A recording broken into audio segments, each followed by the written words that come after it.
because today we have a lot of things to cover.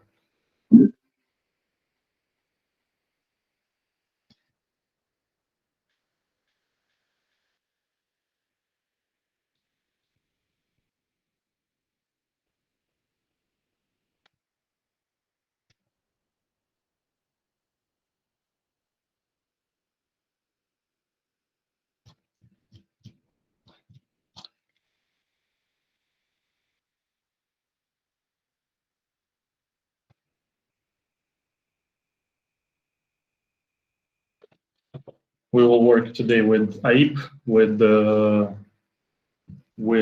ICE View, which is the software that is provided by the aeronautical part of the aeronautical information services provided by the Czech Republic. Because airspaces for the Czech Republic is better to familiarize yourself with the airspaces via this software. For the guys who are not going to fly in Czech, I'll give you the references for the aeronautical information publication, where to look for the information which is in Czech case is nicely depicted by using the software. And the guys from the US also will use the aeronautical information publication. However, for the guys from US, you have the Sky Vector software. And considering the airspaces in general, you know, we are transitioning to this era where we have fewer paper documentation to deal with, and software replacing a lot of the information that was previously covered by paper documents. So I'm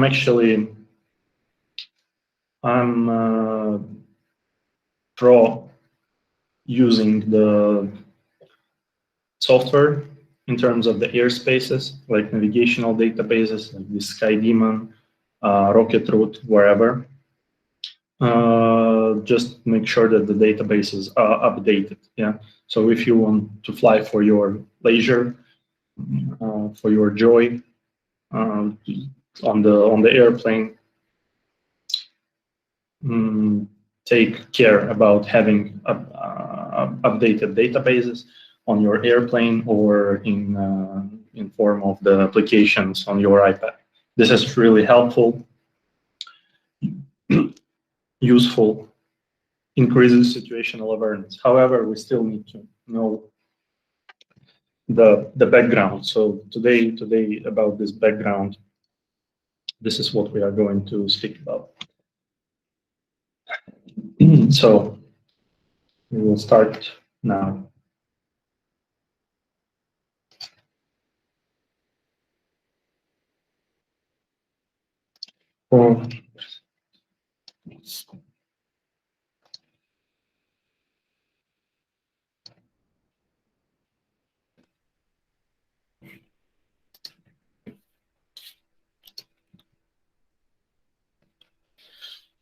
So, and we will start with the airspaces classification from the start. What I have to tell you, the airspaces classification is generally worldwide is the same.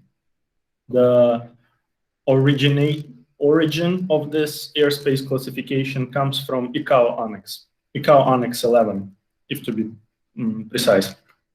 So the ICAO gives the general recommendation for the all countries to adhere for this classification, and countries are adhering. So at least we have some consensus on that, on the airspaces. We have something in common. So classes of the airspaces and rules that are applicable to these classes of the airspaces. But each country has the right to include or not include certain class of the airspace in own airspace structure. So for example, we will now look at 7 if I'm not mistaken, 7 classes of the airspaces, and it doesn't mean that your specific country has all of them. We will go through Czech Republic. We will also cover the US and see what we have in our countries. So the general classes of the airspaces, the airspace structure. It's divided following that logic. You have class, you have type of the flight, separation if it's provided within this class, service that provided in this class, speed limitation if applicable, radio communication capability requirement, continuous two-way communication, and if you are subjected to the ATC clearance, air traffic control clearance, in order to operate in this airspace. So we'll start, you'll understand what I'm meaning. So first class is the class alpha. Class alpha is intended and designed only for IFR traffic. So you cannot go as the VFR in alpha. So for us, it's not applicable as the PPL stage unless you are starting with IR. And even if you are starting with IR, then it depends, because Czech Republic doesn't have, for example, class alpha, and some countries also does. European countries also doesn't have. US, however, does. So this is the type of the airspace that is intended also only for IFR traffic, and separation will be provided to all airplanes. What does it mean, separation? Separation, it means that the air traffic controller will take care about you are not colliding in another airplane. Yeah, in simple words, that's what separation means. So if two airplanes, if controller will spot the airplane on collision courses or hazardous courses that may create hazardous situation, you will get respectful notification from the controller. It will be actually submitted in form of the order, yeah, from the controller, like American 372, turn left heading 270 for separation, for example. So separation will be provided for all airplanes, because all of you guys are IR airplanes. And in general, this airspace is intended for the commercial, fast, big airplane traffic. Yeah, so visually observed traffic and maintain all separation is not an option, because you may just not see it. So the service which is provided in this type of the airspace, the service provided air traffic control service, means that you are controlled by the controller, and you adhere to whatever controller tells you. I mean, as long as practically possible. If it's impossible, then you can say always unable, and the controller will suggest you another options. But it's not it's out of the scope of this subject. So for us, what is important, that control service is provided. So you will be controlled what to do, and whatever you want to do. Wait a second. Yeah, admitted all of you. And whatever you are planning to do, if you want to change altitude, if you want to change direction, if you want to change speed, yeah, it will be subjected to the air traffic control clearance. You cannot just do this because you want to. You need to communicate with controller, and you need to receive the clearance for making that. So you need to ask the permission. So speed limitation is not applicable to this type of airspace because it's intended for fast commercial traffic. So there is no speed limitation technically. And radio communication capability requirement. Yes, the radio communication capability, of course, is required because you need to speak with the controller. I mean, how he will give you the clearances if you don't have the radio? So it's naturally that radio communication capability requirement is mandatory, and continuous two-way ground voice communications are also required. So it doesn't mean that you continuously have to say him, hello, how do you read me? Hello, how do you read me? Not that type of continuous ground voice communication, but you need to be always accessible to the controller, and meaning that controller also will be accessible to you. And the last column is the subject to the air traffic control clearance. Yes, you are subjected to air traffic control clearances because this is the controlled airspace. So the logic is like this. Alpha class for IR traffic only, without speed limitation. It's controlled airspace, so you are subjected to the control clearance. You need to maintain radio communication with the controller, and you will be provided separation if necessary. So that's alpha class. Then Bravo, class Bravo. Class Bravo is basically have the same requirements as alpha. However, now we have new type of traffic in this airspace, which is VFR. So VFR traffic is allowed in Bravo, not allowed in alpha. The rest is the same. The only difference between these two classes of airspace is that in Bravo, you can operate as the VFR, and still you will be provided by the separation, and still you will be subjected to air traffic control clearance. You will have to maintain continuous two-way radio communication, and in order to do this, of course, you need to have two-way radio communication capability. No speed limitation in this class of airspace as well. Then Charlie airspace. So here we have some new modification. Let's take a look on it. Charlie class, also available for two types of the flights, both VFR and IFR. In this type of airspace, IFR traffic will be provided separation from another IFR traffic, and also IFR traffic will be provided from separation from VFR traffic. However, VFR traffic will not be provided separation from IFR traffic. So in Charlie airspace, only IFR traffic have whole set of separation services. It will be provided both from IFR and from VFR. If you are VFR, then you have to maintain separation on your own.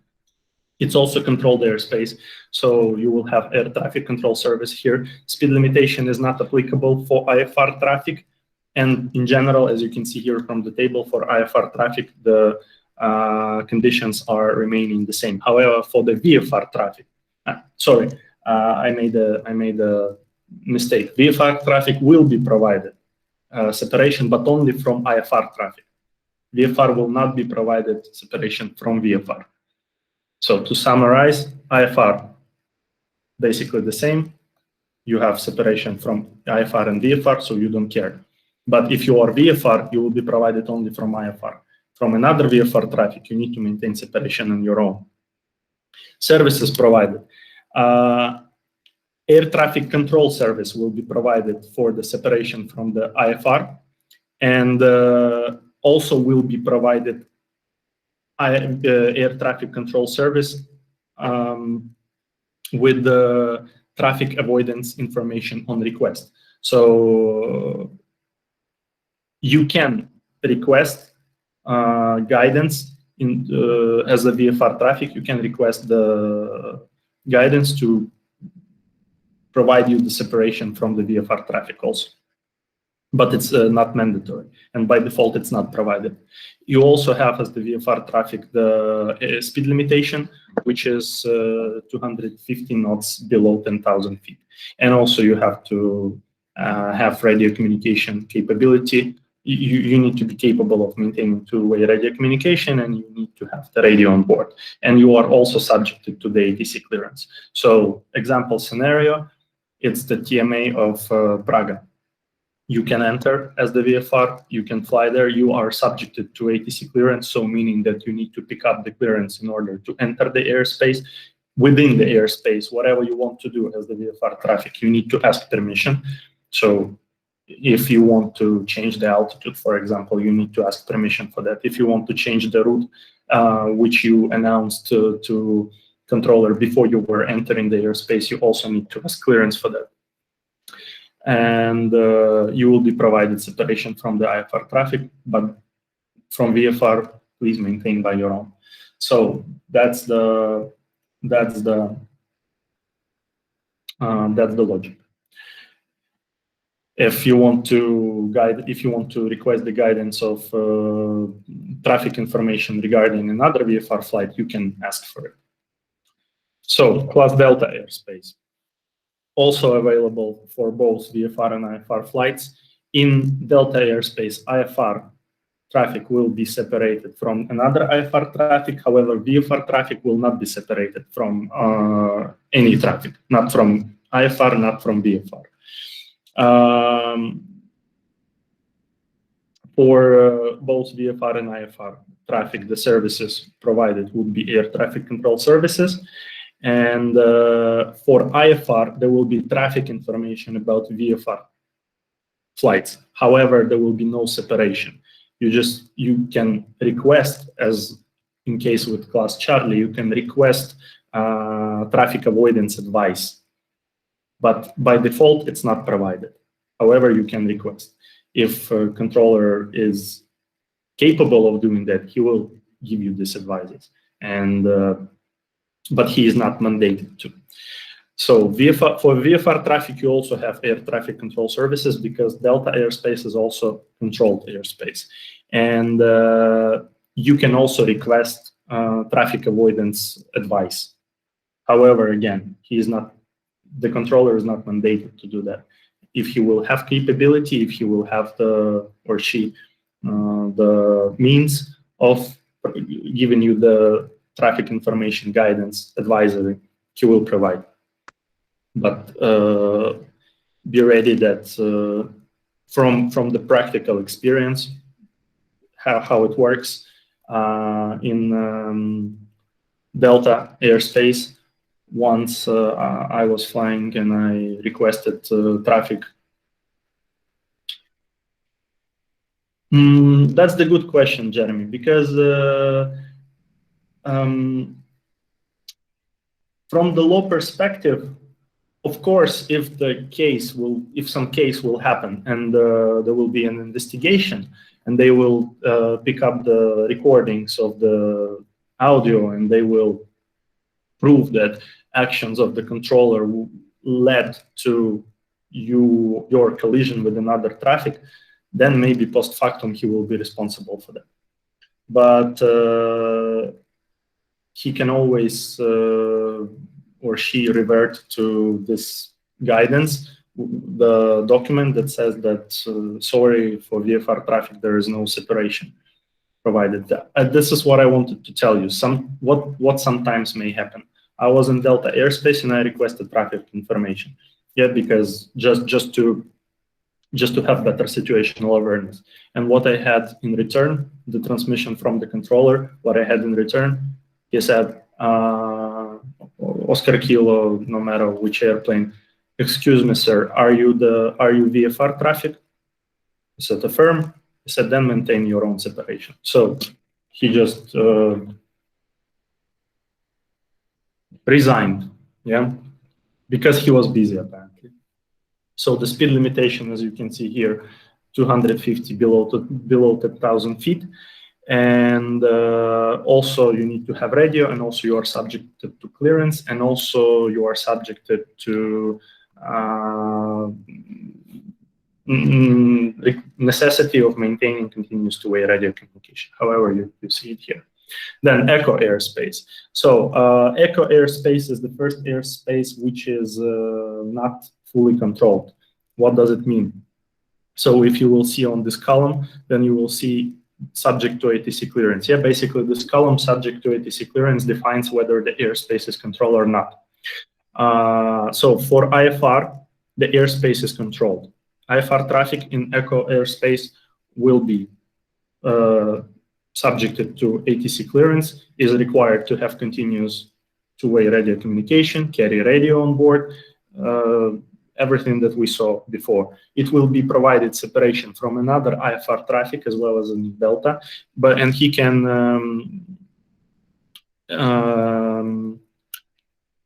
he will be provided by air traffic control services, and as far as practical, separation traffic information about VFR flights. So you see, as far as practical, if it's impractical due to any reasons, God knows which reasons can be on spot, too busy controller, radar went off, transponder failure, yeah, he is not mandated to.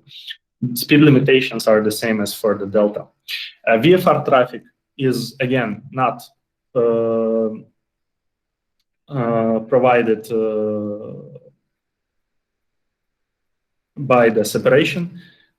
traffic information as far as practical. So again, you can ask in Echo airspace. This is what guys who are flying in Prague base, you know that whenever we are contacting Prague information, and when we go to maneuvering area, for example, and maneuvering area is the class Echo. In our case, we request traffic information. Yeah, because it's always good to request it if possible, so you will have better situational awareness. However, maybe, I don't know if Prapanch with us or maybe Anna, how many times you heard in response like, okay, we will advise you. I mean, 50-50. Sometimes they will tell you about the traffic, sometimes they will not. It depends, again, on capacity, on maybe sometimes even on the mood. I mean, let's be honest,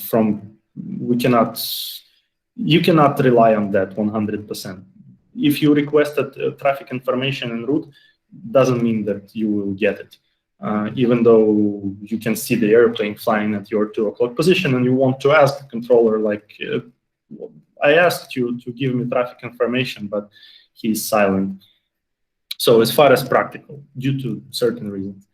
Echo airspace, the notable thing about Echo airspace that you see for VFR traffic, there is no requirement to radio communication capability and no requirement of maintaining continuous two-way air-ground voice communication. And also it's not subjected to ATC clearance, meaning that in Echo airspace, you're basically free to do whatever you want, as long as it's not violating another rules of air. Yeah, so for example, you can change altitude because you want it. For you were flying at 3,000 feet MSL, I want to climb 5,000, you can climb 5,000, you shouldn't ask for the permission. However, it's if the frequency is not overburdened, it's always good to announce, yeah, that even though you are not required.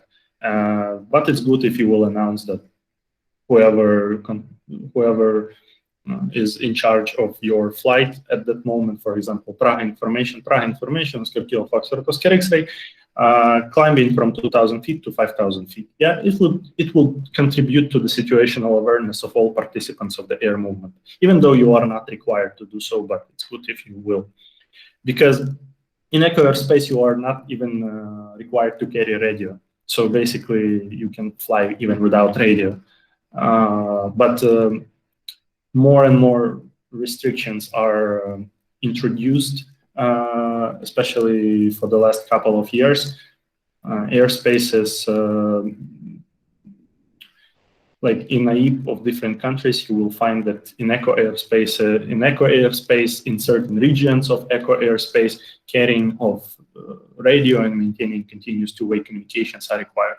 Yeah, so because the traffic becomes more dense and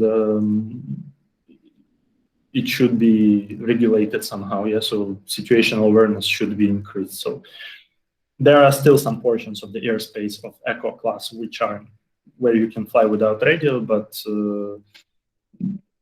less and less of those. Plus, many airports where you are operating from are required to have the radio. So even though within Echo itself, it's not necessary to depart from your airport to that Echo airspace, you need to carry radio. So, then the Foxtrot class, which is rarely existing class, basically have the same set of the requirements for you as the VFR flight. For IFR, there will be a separation provided with another IFR as far as practicable, and the traffic advisory service will be provided, meaning that for IFR traffic and for VFR traffic, Foxtrot airspace is not controlled. We can verify this by looking at the last column subject to ATC clearance. Both of them no. So it's uncontrolled airspace for both VFR and IFR. And however, you need to have the radio on board, but you're not necessary to maintain two-way radio communication capability. I mean, I'm introducing you. It's Anyway, before flying in your region, you will read the AIP of your country, and there will be a list of the procedures, whether you're required to have radio or not. It's general. It's general construction of the airspaces worldwide, but then every country have own regulation. It's a complicated system. I'll show you where to check the information regarding that. And also the last class is the Golf class, where separation is not provided to neither to IFR nor to VFR. In both cases, the traffic service which is provided is just flight information service, so there will be no air traffic controller, just information. For example, what does it mean, flight information service? Some active areas route, some traffic information if they can give you the information about the traffic, some maybe NOTAMs of operational significance that can affect your flight. Reports about weather deterioration en route. So that type of information you can have if you will request for that. Yeah, so you need to request flight information service by just saying Oscar Kilo, wherever you are, request flight information services. Yeah, to air traffic controller, because you see it's stated flight information if requested. So you can just request flight information services, and in this case, you'll be provided. Otherwise, there is no necessity for you as the VFR flight to carry even radio on board. However, again, it's the good practice to do so. Yeah. So where this table is originating from? Originally, this table comes from Annex 11, ICAO Annex 11. Those annexes are not accessible generally in free domain, because EASA wants them to be sold by money, for money. And but there is a website, I shared the link with you, of some Swiss university or whatsoever. They posted more or less updated annexes of ICAO. I recommend you to have them with you, because there is a lot of useful information, not only from the airspace consideration, but for example, Annex 2, rules of air, or meteorology, like decoding METARs and how those METARs are issued, how often they updated. Its general provisions are mentioned in these annexes. On more local level, we have, because we need to understand, yeah, ICAO, it's like it's very general. It's like worldwide recommendation and recommended practices. But then we have local authorities. Before these local authorities, we have also kind of national authorities. In case of EASA, in case of Europe, it's EASA. Yeah, so all the participating states, all the countries within EASA have to adhere to the regulations that EASA provides. So all European countries who are participants. In case of the US, this is the FAA. So all states are subjected to the FAA guidance and legislation. Then in case of Europe, we have EASA, and then each separate authority is has right to make own amendments to this recommended practices. However, there is one rule: those those regulations that local authorities impose, they cannot be less strict than those which are coming from the higher level. So in this case, in Europe, let's say EASA gives you the regulations, and you have to adhere to these regulations, considering the local regulations of your country. But you may be quite sure that these local regulations will not be less strict than regulations issued by EASA. Actually, in considering this, many of AIPs of European countries, they even just give the reference link to the to EASA regulations. I mean, you go to a certain section, and in this certain section, it's stated that this should be done by the rules which are given in this EASA document. So meaning that there is no difference from national standards are not different from EASA standards in this case. Where to look for these regulations? In terms of the airspaces and in terms of the rules of air, for the EASA, you need to look into the, so we need to go to FlyFA, we need to look to SERA. Regulations, EASA, and we need to select SERA. Standard European Rules of Air. So in this Standard European Rules of Air, you will find this table that I gave you. This is the Annex 4. This table is the Annex 4.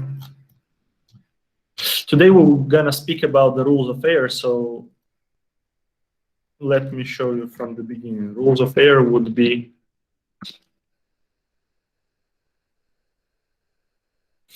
SERA Regulation 5005 or 5005, Visual Flight Rules.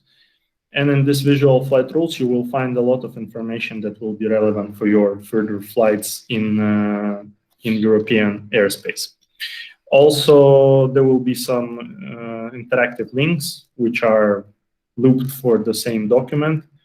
For example, this table for the minimum distances, we will cover it soon.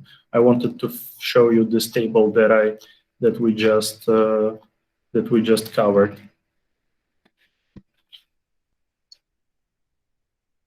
SERA 6001, classification of airspace. So basically, it will be the same as in ICAO. Here's just this table. So this is where this table is coming from.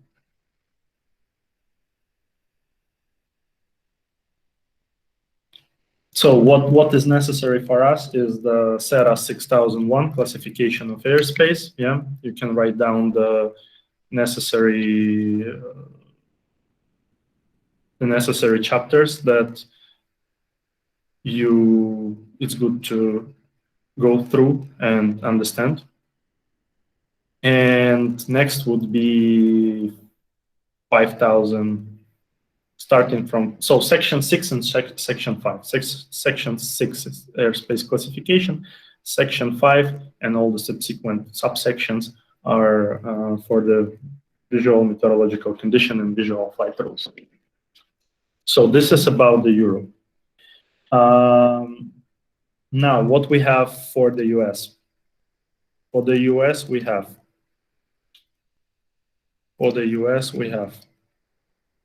US has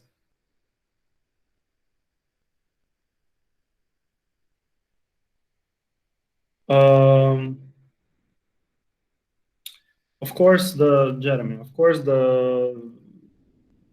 it would be the best scenario if it would be option no, but at least you need to, let's say, at least you need to know where to look, because to hold this everything in memory, it's I don't want to say it's unreal, but it requires a lot of time to be in the system.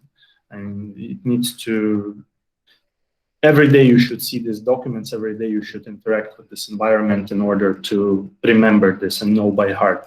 And even I don't know by heart, and I don't know a single person who knows everything by heart. So at least I'll give you where to look, and this is necessary to know where to look. May I ask something? Sorry, Andrea, I don't hear you. May I ask something? I just have a question. I tried to look the annexes online, and there is actually an enormous amount of stuff to learn.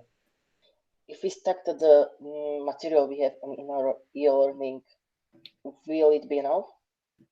Sorry, I don't know, but I can barely hear you.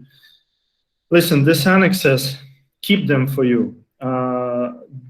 You shouldn't go through all of them. And actually, there is a lot of information that you will never face through your whole flight career. But I just gave you the link. You can download them and keep them, okay? Because one day you will hear that this was according to this annex, or you will go deeply through to some topic which will require you checking some regulations which are not in IEP, which are not in the book, and then you can revert to annex. I'm not telling you to study annexes.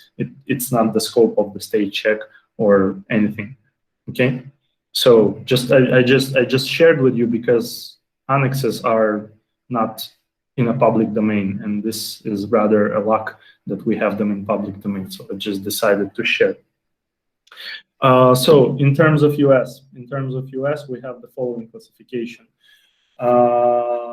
Also Alpha, Bravo, Charlie, Delta, Echo, and Golf. So basically everything is the same. However, you see we don't have, in US, you don't have guys class Foxtrot airspace. So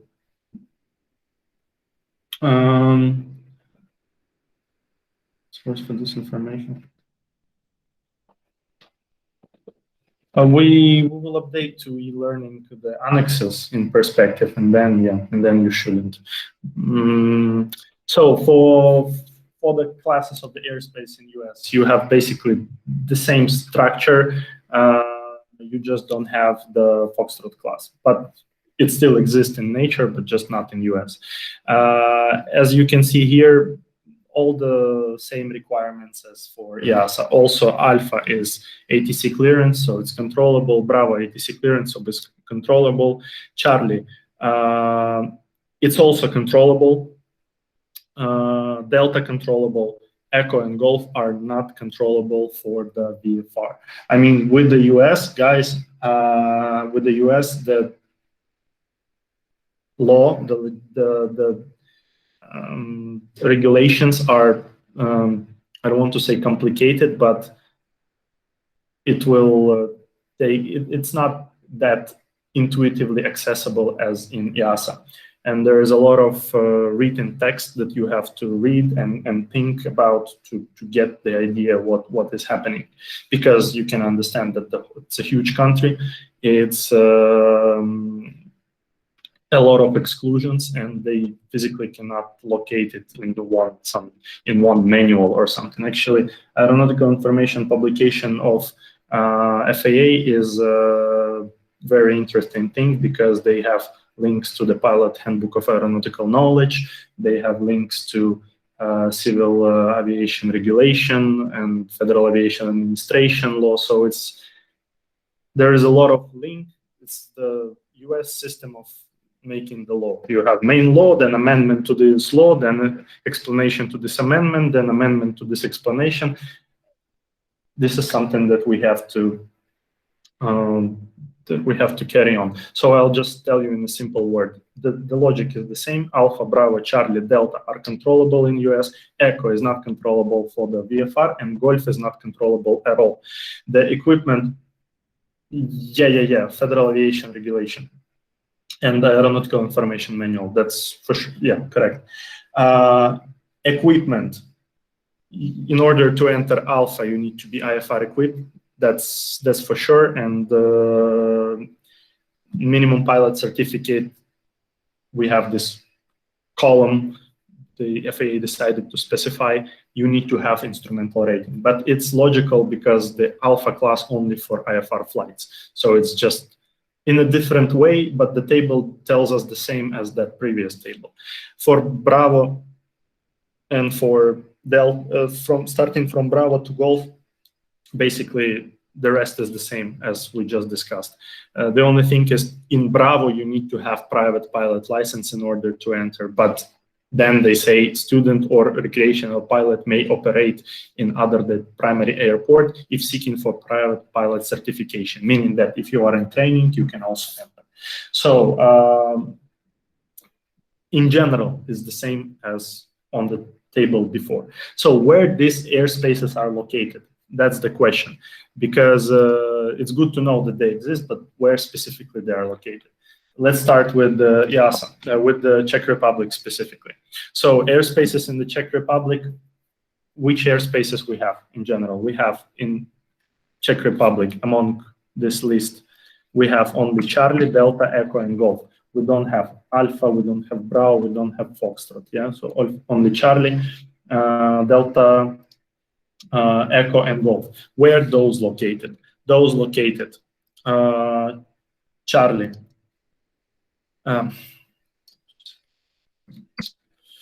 Charlie, located in terminal maneuvering area TMA of Praha and airspace above flight level 95 to flight level 660.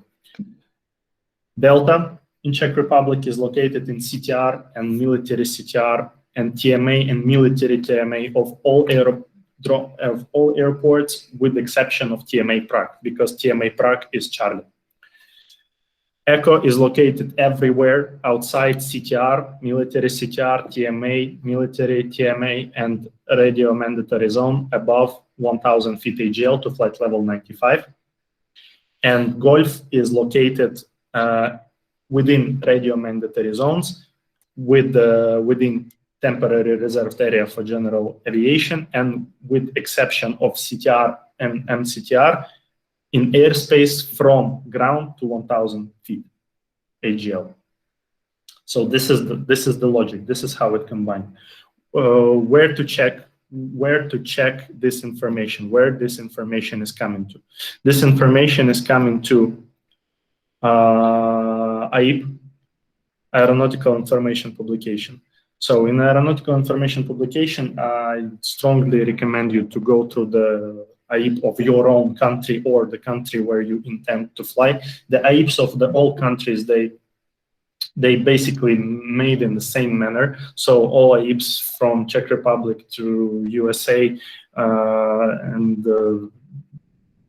whatever country, they will have the same layout. So you will have general part, you will have en route part, you will have aerodrome part. So in general part, you have general provisions of what is happening in this country. So starting from national regulations and requirements, tables, codes, services, and charges for the aerodrome. So that's in general. En route is whatever is relevant to the airplane, which is en route. So air traffic services, routes, en route charts, navigational warnings, and radio navigation facility locator indications. Yeah, so everything which is related to en route, and in part aerodromes, we will find everything which is related to the aerodromes. However, here is one exclusion.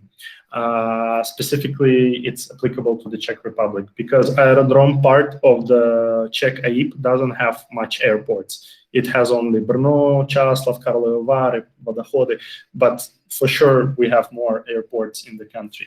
Why it's made in that way? Because so many small airports located within Czech Republic that the aeronautical information services, the guys who issued this services, they issued separate manual for the VFR pilots where they included all those others airport. This is the VFR manual. So you have in Czech Republic, it's not in every country you will have it.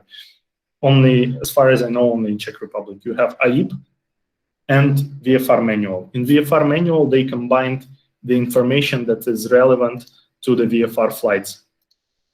So here you will have the same structure, general and route, and then airports. But you see here you have a lot of the airports because country has really a lot of them. So it's a quintessence of the all required knowledges for you as the VFR pilot, basically, because AIP contains information about IFR traffic, about VFR traffic, but since we are private pilot and we are aiming to VFR, our first license would be according to VFR, visual flight rules. So you have this VFR manual. So where to look the classification of the airspaces?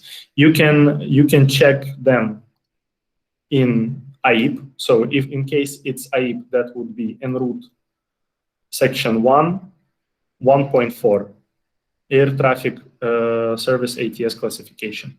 Here, where this is coming from, yeah, class Charlie, TMA Prague, airspace above flight level 95 and flight level 660. Yeah, so this is where I took this information. It's also accessible in VFR manual, en route, airspaces.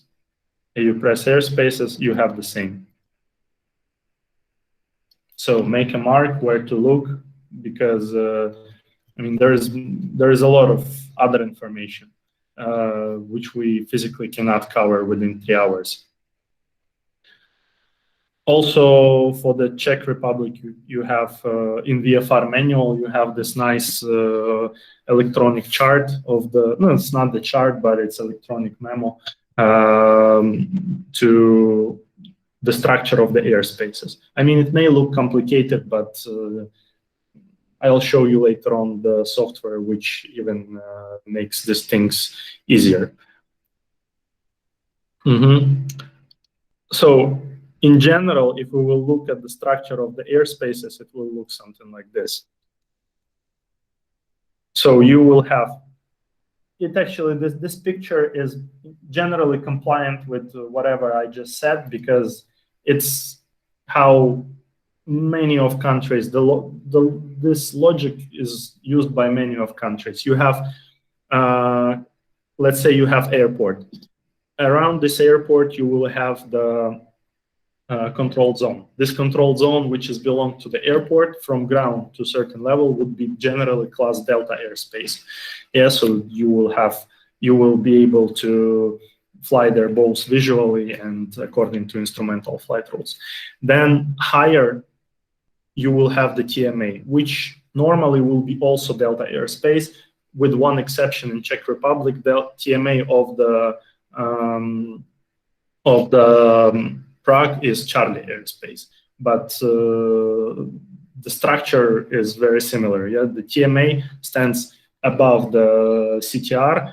It's why we have this shape of the inverted wedding cake. You have the, let's say here is Charlie. All the traffic, en route traffic is going here back and forward, yeah, like airplanes are flying their routes. Then you need, some of the airplane needs to land in this airport, which is on the picture. So it will start descent from Charlie, it will go to Delta maneuvering area. Here in this TMA in maneuvering area, it will decelerate, it will reconfigure for itself for the landing. Yeah, it will already, this airspace is controlled by the airport, so the controller will be able to set the sequence of the airplane intended to land. Here you will also have holding area, yeah, if in case of you have some arrival delay, and then you will proceed to the airport from this maneuvering area to the control area of the airport itself. So that's the general pattern which is many countries adhering to. So above you have Charlie airspace. In case of Czech Republic, you have Charlie airspace. You may have also Alpha airspace or Bravo airspace, depends on the country. But in Czech Republic, we have only up to Charlie. Yeah, the Charlie is the most advanced airspace. Wherever outside these controlled areas, outside Charlie and terminal maneuvering areas and CTR, you have Echo. Echo is uncontrolled. So here, normally your training zones are located, yeah, for you as the flight school traffic. Recreational flights are happening here, and all this activity which is not related to the operation with the controlled airspaces. And below Echo, from ground to 1,000 feet AGL, you have the Gulf airspace, which is also uncontrolled. And you will see later on what is the difference. The difference is in requirements of maintaining VFR, on maintaining the distance, visibility, and horizontal distance from the clouds. In case of the European countries, but not in case of the US, we also have the ATZ, Aerodrome Traffic Zone. ATZ is airspace above uncontrolled airport. So you don't have, it's not controlled, so there is no controller who will give you the advices. There can be information service or just radio service, so they technically cannot order you to do something. They can only provide you some information if necessary. Airspaces of the aerodrome traffic zones, ATZ in Czech Republic, are up to 4,000 feet. And actually, in many cases, they are up to 4,000 feet. Okay, so that's the picture from the VFR manual. There is a lot of information on this picture. Also, the VMC visibility distances, transponder required capability. So we will cover this information step by step later on. But once again, where to find it is it's in the VFR manual of the Czech Republic and route 0.1 airspace. And if you will scroll down, there will be this table. It also will be located on the backside of your VFR aeronautical chart. However, in order to see it, you first need to obtain this chart, which will happen once you are here. So let's keep going. I told you today will be a lot of information, but this is the reality that we have to comply. So airspaces of the United States. In the United States, you have classification, guys, for the two categories of the airspace: regulatory airspace and non-regulatory airspace, which are, so regulatory airspaces are represented by all those classes of the airspaces, which are, we already covered, Alpha Bravo, Charlie Delta Echo, and airspaces within restricted and prohibited areas. You also have non-regulatory airspaces, which are military operating areas, warning areas, alerting areas, controlling firing areas, and national securities areas. So basically, non-regulatory airspaces means areas that FAA doesn't make. The FAA doesn't make any regulatory enforcement in these areas because they normally controlled by the military operations.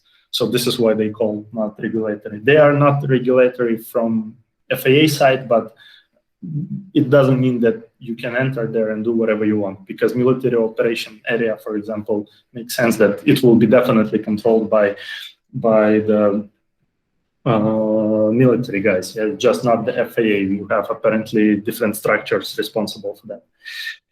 And then, so these airspaces in terms are divided, regulatory and non-regulatory. They are divided into the controlled, uncontrolled, special use, and other. So among the controlled, you have Alpha Bravo, Charlie Delta Echo. Echo is included in controlled because it's controlled for IFR, but it's not controlled for VFR, as we remember. But still, according to, from the law perspective, it's controlled, because at least for IFR, it's controlled. So it is classified as controlled, but for VFR, it's not controlled. Then you have uncontrolled, which is like purely uncontrolled. This is Gulf. Then you have special use airspaces, which includes these prohibited areas, warning areas, military operating areas, and you have other. Other is the military training routes, parachute jumps, and published VFR routes. However, those published VFR routes are always, there is a chance that they interfere with other types of the airspaces. So again, this is, everything is very specific to the occasion. Yeah. Where this information is coming from, where to familiarize about the airspace structure in US. For this, Muskan correctly said, it's Aeronautical Information Manual. So from the Fly FA website, Briefing US, it's accessible. You just need to scroll down, Flight Planning Tools, AIM, Aeronautical Information Manual of the United States. And you can select this whole, like there are chapters, but you can select the whole manual. And it's, if I'm not mistaken, section 4, yeah? I mean, section 4. Yeah.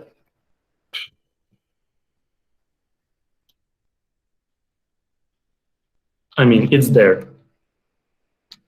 Airspace classification. Okay. If you will allow me, I will not, duplicate this by, every time referring to the documents, because it will take a lot of time. Just a second.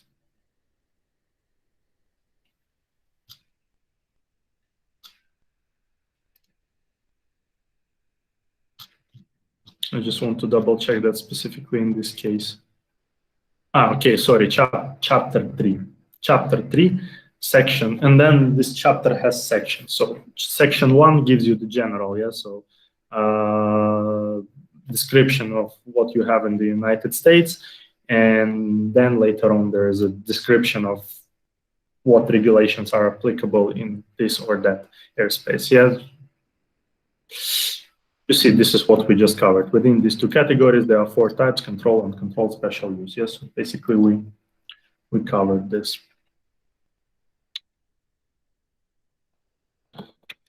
So this is general what you have in the United States. Now, where those airspaces located? Those airspaces located, it's also accessible through this aeronautical information manual. So class alpha is normally extends from 18,000 feet to flight level 600. Yeah, and pay attention that alpha airspace will not be depicted on any type of the VFR charts. So, but even though it's not there, you still need to remember that from 18,000 feet you have alpha. And so basically for you guys in US, the maximum altitude that you can climb as a VFR flight is 18,000 feet.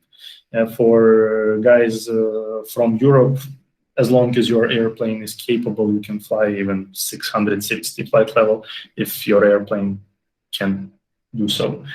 I mean, from country to country, there will be a difference. So, class Bravo. Okay, now one more thing which I absolutely love about American regulations, but this is the reality and we have to comply with it. Look at this description. This is officially taken from Aeronautical Information Manual. Class Bravo generally extends from surface to 10,000 feet AMSL. So generally, but without any specification. For this, why it's done so? Because you cannot brush up and make a such a huge country as United States, you cannot categorize specific cases. So all the time you will be referring to your VFR charts to check whether it's Bravo or not. So generally, it's located from surface to 10,000 feet, surrounding the nation's busiest airport in terms of airport operation and passenger implements. So very blurry explanation of what Bravo airspace is. So you take the VFR chart and you check, for example, Miami, which class is that? Because it would be written on the chart. The same as Charlie. Generally, airspace from surface to 4,000 feet above the airport elevation, surrounding those airports that have an operational control tower and serviced by radar approach and have certain number of IFR operations and passenger planaments. So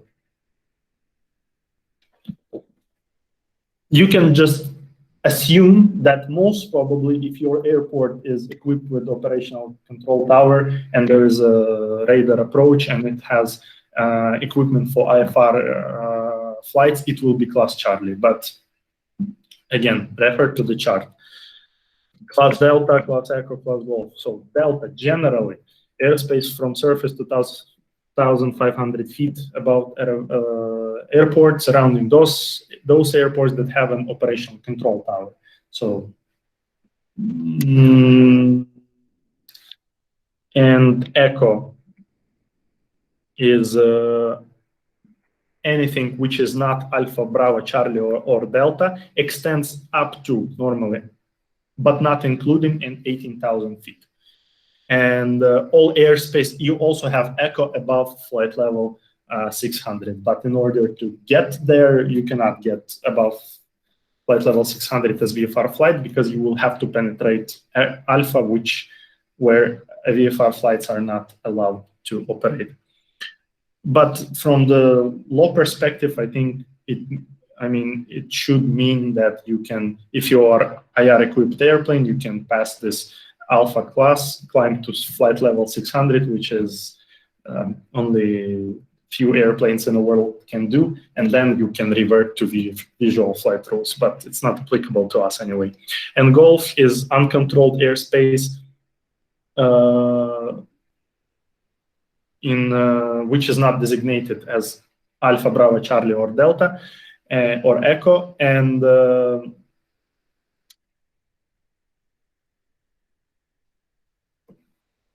it extends from the surface to the base of the overlying Echo airspace, but maximum up to 14,500 feet. So let's take a look at this picture. The explanation may be confused, but the logic is the same worldwide. You have Alpha for big boys airplanes, like commercial traffic, which are carrying passengers, those Boeings and Airbus and fighter jets. Yeah. Then they have to descend and land to some airport. This airport may vary in terms of passenger capacity, presence of the control tower, number of the IR flights, and so as per that classification that we just passed. So based on this characteristic of the specific airport, you will have the designation of the airport as Bravo, Charlie, or Delta. Outside this terminal maneuvering areas and CTRs of that airport, you will have class Echo. So as long as you are not entering these airspaces, which are of the airports that are designated Bravo, Charlie, or Delta, you are in Echo. And also you have Golf class, which is for uncontrolled airports, and on certain occasions from 14,500 feet above mean sea level. Yeah, again, refer to the chart where exactly this Golf class is located in this specific case. So now about the flight rules, because if we are going through this table, yeah, so we spoke about the classes. Now we will speak about the type of the flights. What are the VFR? What are the IFR? Yeah. Then we will speak about the services. So we will move along this table from left to right. We spoke about the classes. Now the flight rules. So what is the visual flight rule? The visual, what is the VFR traffic? What is the VFR flight rules? VFR flights shall be conducted so that aircraft is flown in conditions of visibility and distance from the clouds that are equal or greater to the following specific numbers. So basically, you are VFR flight as long as you are comply with this requirement in terms of visibility and distance from the clouds. So let's take a look. What are those? If you are flying above flight level, it's not correct to say flight level because in some countries it will not be flight level. If you are flying above to 10,000 feet above mean sea level on QNH, then no matter which class you are, you need to have flight visibility 8 kilometers. You need to be 1,500 meters from the clouds horizontally, and you need to maintain 1,000 feet vertical separation from the clouds. If you are flying below 10,000 feet and above 3,000 feet, or above 1,000 feet above the terrain, which is higher, yeah, because sometimes terrain may be located pretty high. The elevation of the terrain may be pretty high. Then, for all the classes of the airspaces, you need to adhere to the following minimum. So flight visibility should be 5 kilometers. distance from the clouds still have to be 1,500 meters horizontally and 300 meters or 1,000 feet vertically. If you cannot fit in these rules, then you are not VFR flight anymore. Meaning that because without IR license, if you are not VFR, then you are IR, and if you don't have IR rating, you cannot fly as the VFR flight in the conditions if they are worse than this. This is how this law works. And below 3,000 feet or 1,000 feet above terrain, which is higher, in Alpha Bravo Charlie Delta Echo, minimum visibility 5 kilometers and still 1,500 meters horizontally, 1,000 feet vertically separation from the cloud. But in Foxtrot and Golf, visibility should be 5 kilometers and you have to be clear of clouds with the surface inside.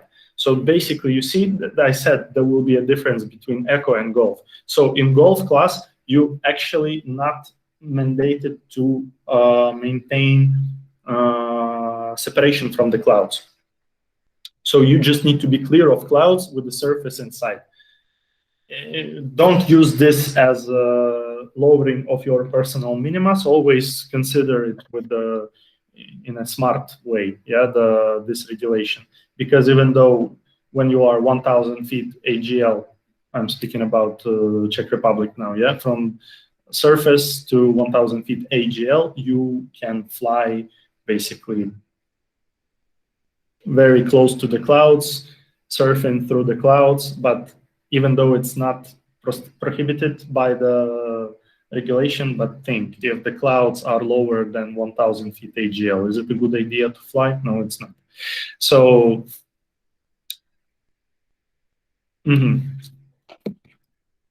then where to check these values? So these values can be checked again via SARA in case of EASA. So it's SARA 5005 visual flight rules. You'll have this table S51. So this is table for Europe, and in Europe you cannot fly lower than this minimas. Specifically for the Czech Republic, if you want, then this information will also be located in the visual flight rules in en route section of AIP or VFR manual. Doesn't matter, because AIP and VFR manual, in this case, they comply to each other.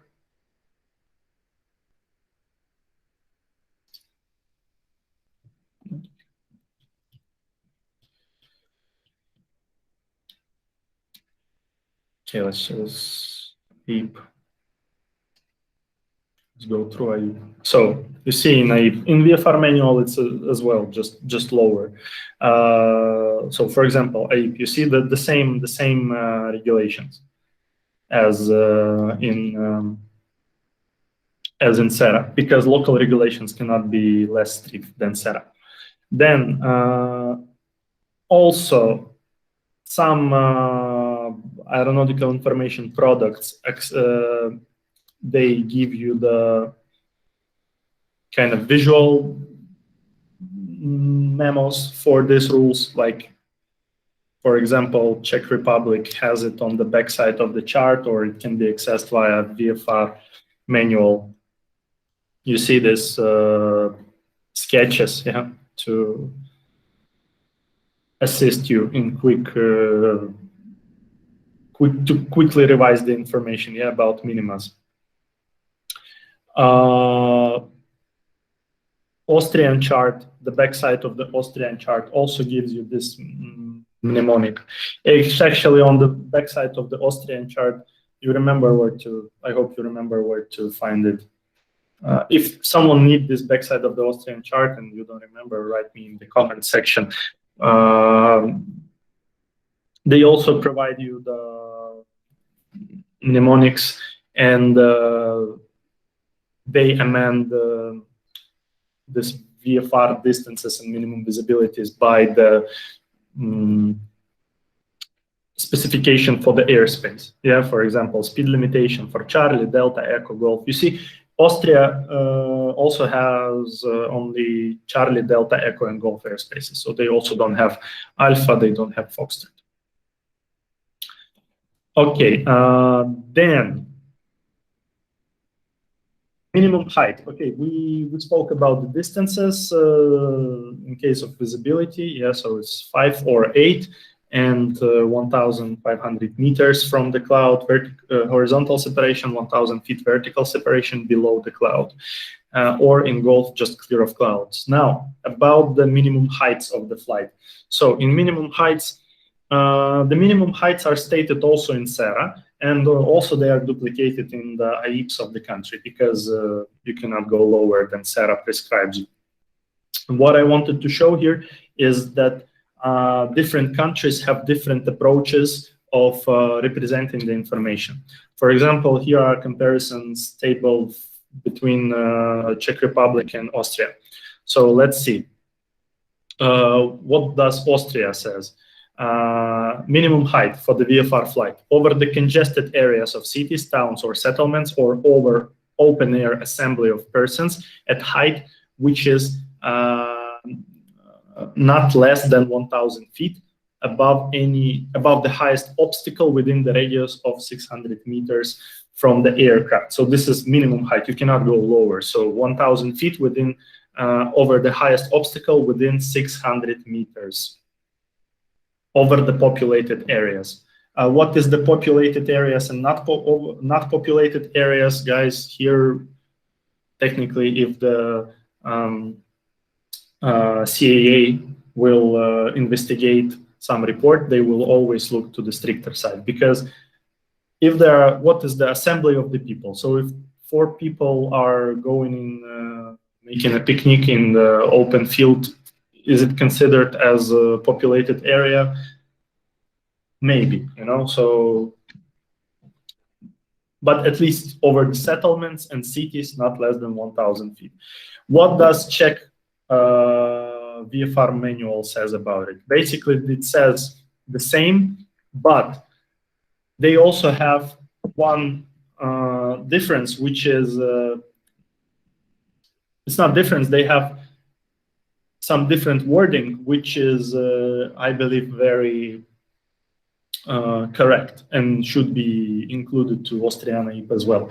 So the same over congested areas and cities not less than 1,000 feet, unless at such height as will permit in the event of an emergency arising a landing to be made without hazard to persons or property on the surface. Meaning that, let's say, yeah, according to regulation, you have to fly over settlements at least minimum 1,000 feet AGL. But now imagine a city, for example, Munich.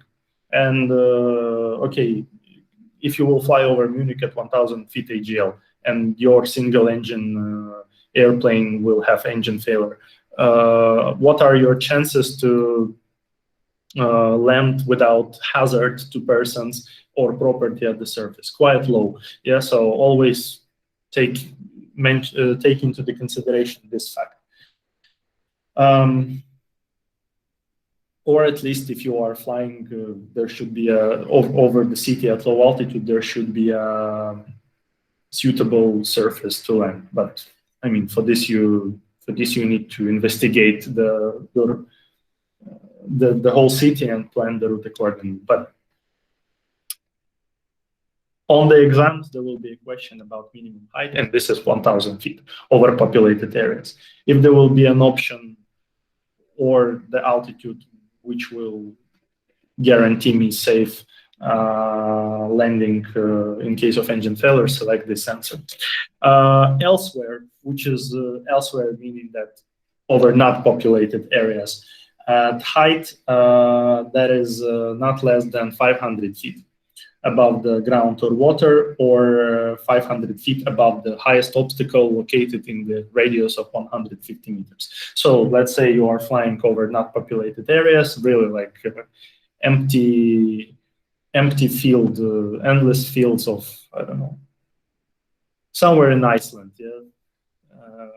And there is a lighthouse. So you should be at least within the radius. You should avoid this lighthouse with the radius of 150 meters.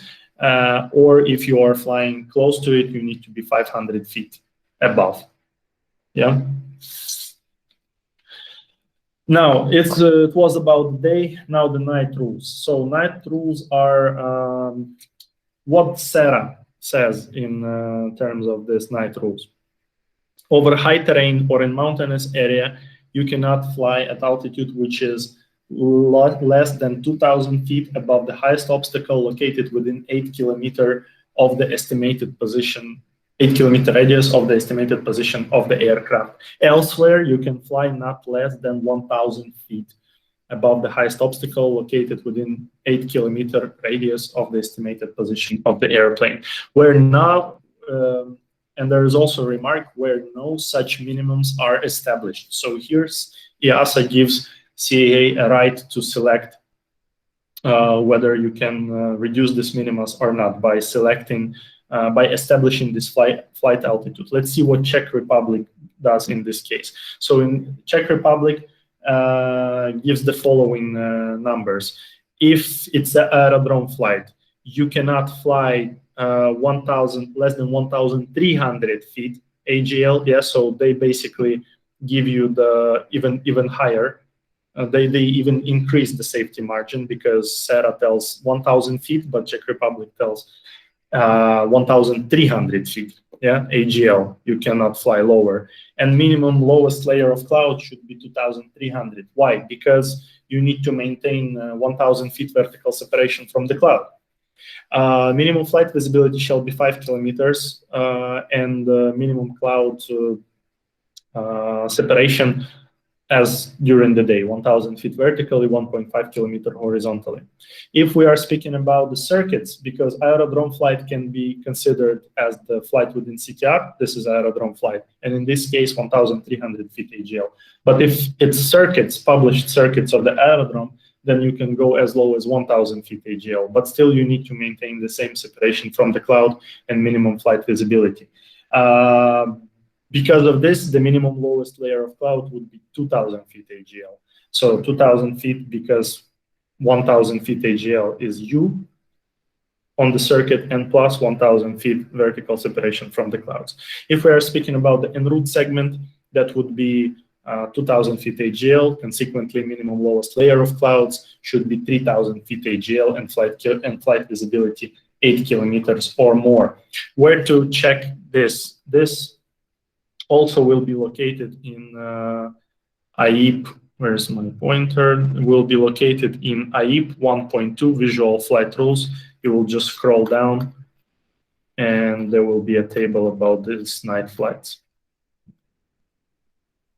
Along with the requirements for the night flight. For example, that you have to submit flight plan, that you have to have transponder and so on, okay? So this VFR visual flight rules in route 1.2, section 1.2 is like your Bible. You need to know this. This is you really need to know. I mean, as much as possible, because this is the general guidance. And for all your stage checks and further exams, and when you will operate in the airspace of your country, before you go for the flight, go through the visual flight rules in AIP of your country. It will be always located in section in route 1.2 visual flight rules. For Austria, for USA is a bit different case, yeah, because there may be a lot of links to the Federal Aviation regulations that are regulating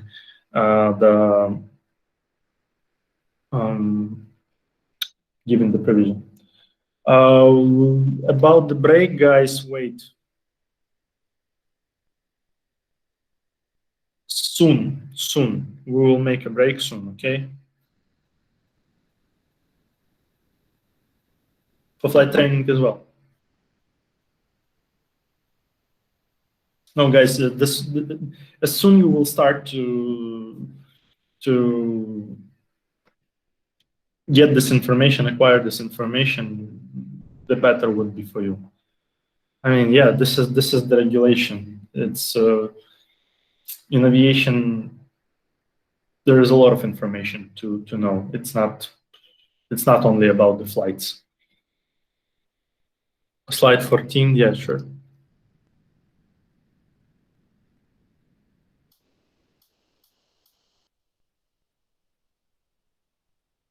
This is also from Hassan. This is also from AIP in Route 1.2.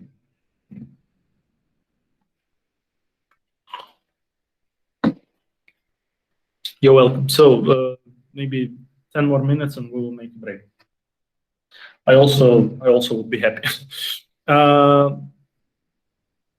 So sometimes we cannot comply to the minimum distances from the clouds, separation, and flight visibility. Sometimes it happens that due to mistakes in the flight planning or rapidly deteriorating weather, we found ourselves trapped into the conditions which are lower than VFR minimas. So what to do in this case? I mean, are we done? Are we doomed in this case? Not really, because we have something which is called special visual flight rules or special VFR. This is done for the purposes when you need to land at the controlled airport, which is in Europe will be located in class Delta, and you cannot comply with the minimum VFR weather requirements. Yeah, because if you will read SERA or AIP of your country, you will find this provision that VFR flights shall not take off or land. So you see, it's shall. It's not suggestion. It's regulation. You cannot take off or land at the aerodromes within control zone. Yeah, because uncontrolled airports in Europe, they would be class Golf, and in class Golf you have much lesser weather requirements. Yeah. So at controlled airport, which is Delta, you cannot land when you have meteorological conditions lower than the following, and ceiling is less than 1,500 feet and ground visibility is less than 5 kilometers. Why these numbers? Because minimum flight height that you can maintain being VFR is 500 feet, and you still need to comply with the requirement of 1,000 feet vertical separation from the cloud.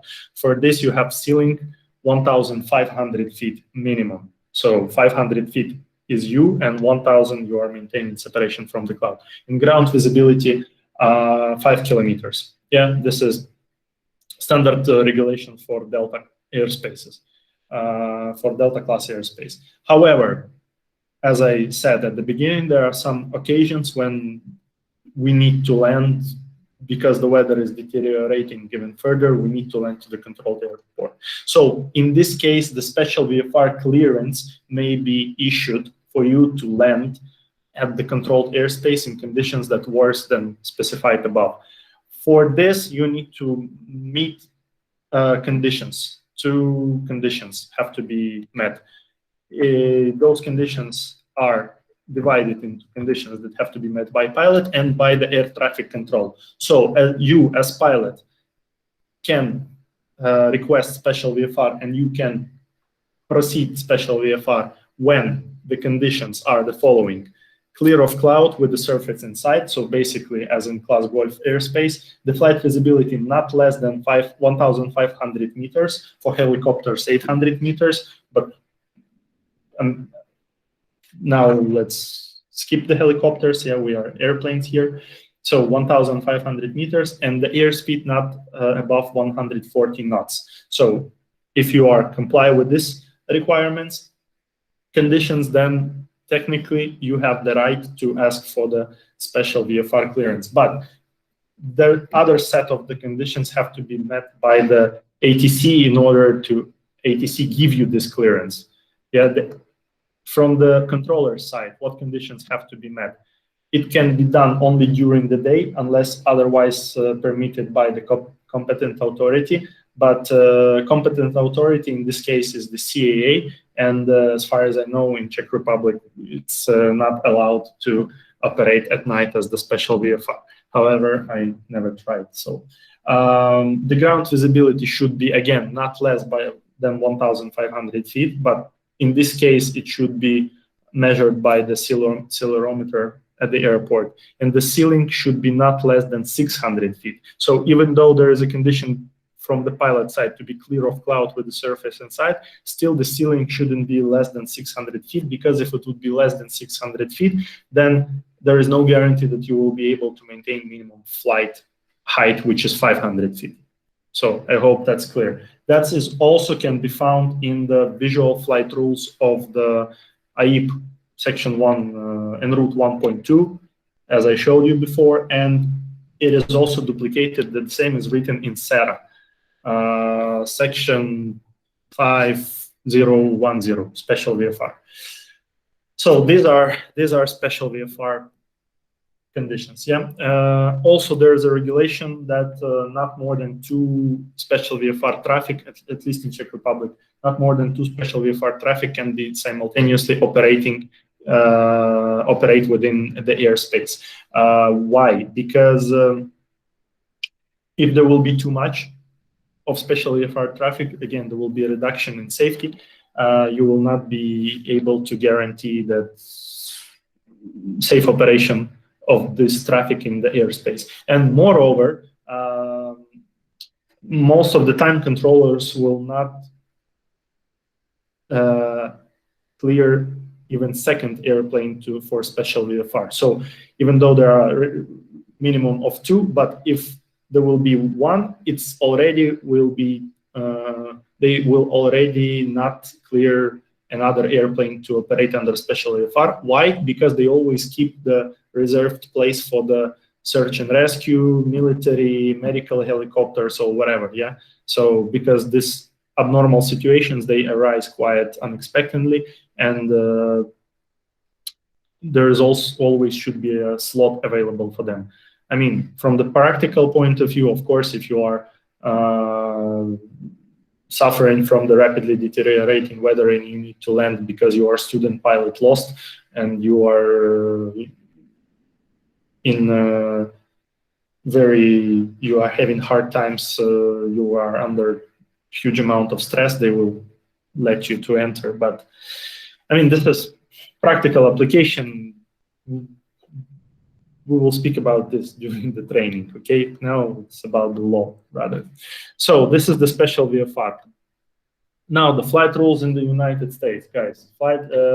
So after this United States rules, we will make a break.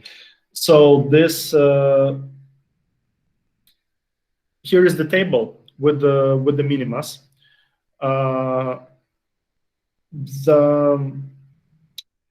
Take the picture, to be faster, of this table, where otherwise you can find this regulation. This is the federal regulations. Yeah, this electronic CFR, this Code of Federal Regulations,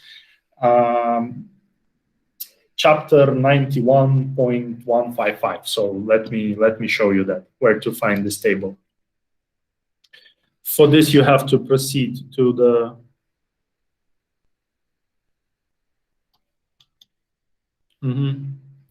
Aeronautical Information Manual, Regulations and Policies. You see this tab, Regulations and Policies, FAA Regulation. You click FAA Regulation, there will be Current Federal Aviation Regulation. You press on that. You see it redirects you to outside aviation-related website to Electronic Code of Federal Regulation, just Title 14, which is applicable to the aeronautics and airspaces. So this is the section. Yeah, this is the section 91. Section 91, subchapter F, Air Traffic and General Operating Rules, 91. and 91.155. 91.155, basic VFR weather minimas. And you will have this table here, okay? Go through this table. Speaking about the height,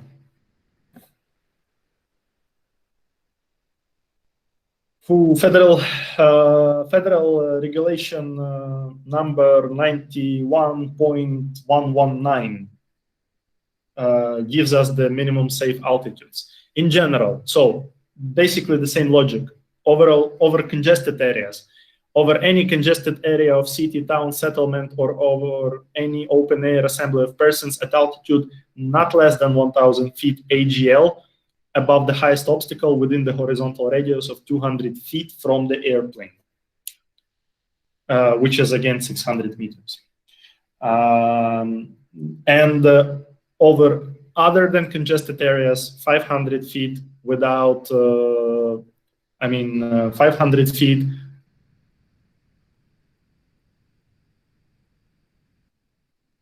Yeah, 500 feet, except over open water or, sorry guys, yeah, over other than congested areas at altitude 500 feet. But again, FAA will almost always take the most conservative viewpoint of what is congested area. Yeah, so because according to these regulations, even low passes at the airports are no go. Yeah, because low pass, you are not there is no intention to landing for landing or takeoff, and airport is congested area. Yeah, there's settlements, there are people, so technically, even low passes are prohibited based on this regulation. But you will do low passes with approval from the controller side.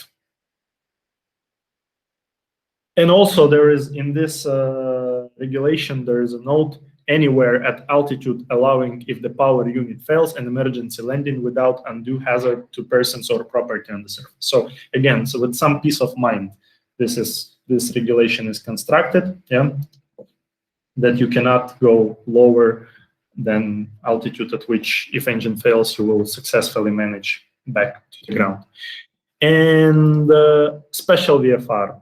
Special VFR is tabulated in paragraph 91.157, except as provided in Appendix D, Section 3. Brace, guys, embrace, because this is the law, yeah? So we need to know how to work with this. These special VFR flights may be allowed to conduct below 10,000 feet within the airspace contained by upward extension or lateral boundaries of the controlled airspace. So what does it mean? So you can do it only in controlled airspace. And also there are a set of conditions. So within ATC clearance, you need to have clearance for this special VFR flight. You need to stay clear of clouds, similar to European regulations. You need to have flight visibility at least 1 statute mile, because US uses statute miles for horizontal distances, and except for helicopters between sunrise and sunset, or in case of Alaska, when the sun is 6 degrees or more below the horizon, unless the person being granted the ATC clearance that meets requirements mentioned in the next chapter. So let's sum up. Special VFR in US is approved below 10,000 feet in controlled airspace, clear of clouds, with minimum visibility of 1 statute mile. This Appendix Delta, Section 3, gives you the list of the airports where it cannot be performed, this special VFR flight. How to deal with that? You need to go to the chapter, subchapter Delta. You need to select the section 91 and scroll down to the Appendix Delta. Appendix Delta, Delta, Delta.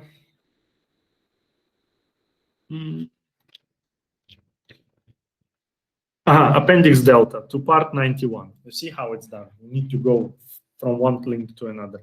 And here you will have airports, locations with the special operating restrictions. So in this airport, you cannot perform special VFR. And among these is Miami International.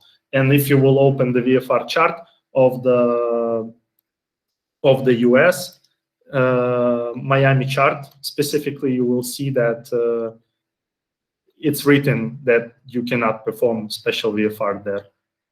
If the internet will be fast, I will quickly open it, show you where to look, and we will have the break after this. So Miami, PDF, let's see the speed of this download. The speed is average. So guys, you see, kind of tough, yeah? But I'm trying to give you basics, or at least information where to, sources of information where to look at, because you see the amount of the regulations, and of course it cannot be covered verbally. Whew. So this is it. We'll do 10-minute break, guys. I don't want to make a long one. Let's do 10-minute break now. By this time, this chart will download. I will show you where it's written on the chart of the Miami, and we will proceed further. Clear? Roger?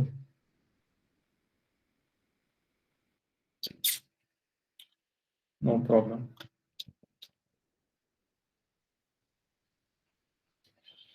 See you in 10.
Okay, guys, back with you, and let's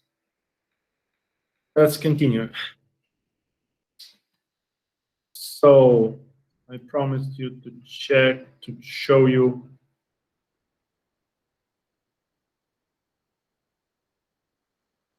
where it's written on the chart that special VFR is not approved. So Miami International. It should be here. Should be here. Then the last task is to find exactly.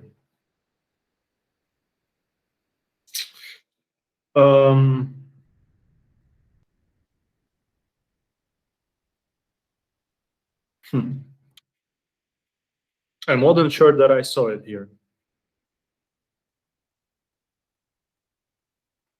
Okay. Here, no special VFR Miami International. You see?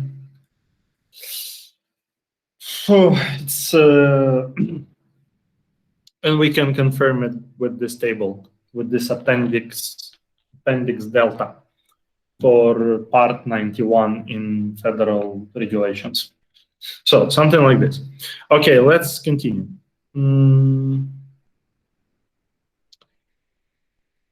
That was the VFR rules. Now the IFR rules, and the IFR rules. If you are not in the if visual meteorological conditions are not met, then it's instrumental meteorological conditions.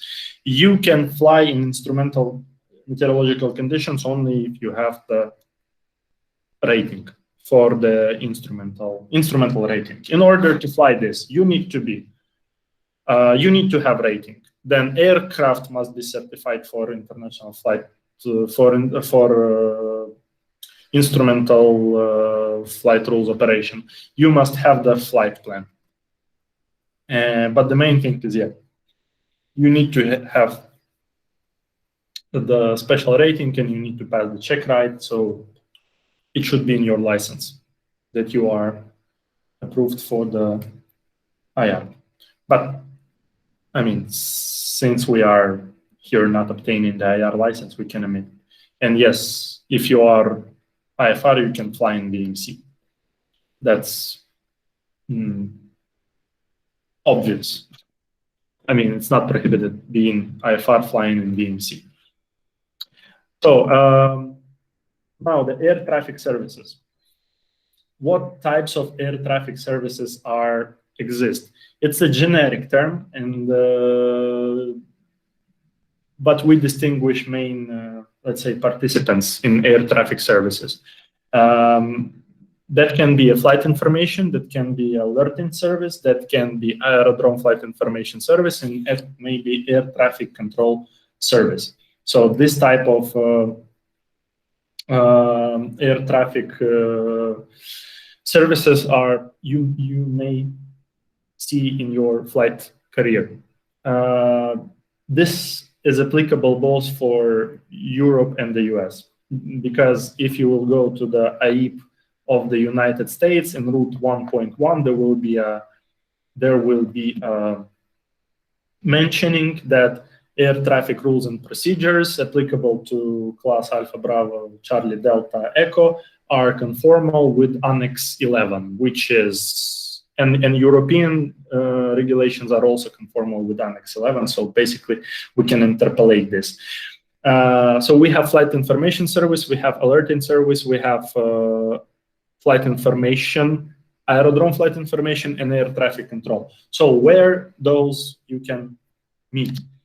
So flight information service and the alerting service are provided by all air traffic service units. So no matter if it's tower, if it's radar, if it's approach, if it's whoever it is, all air traffic service unit provide flight information and alerting service.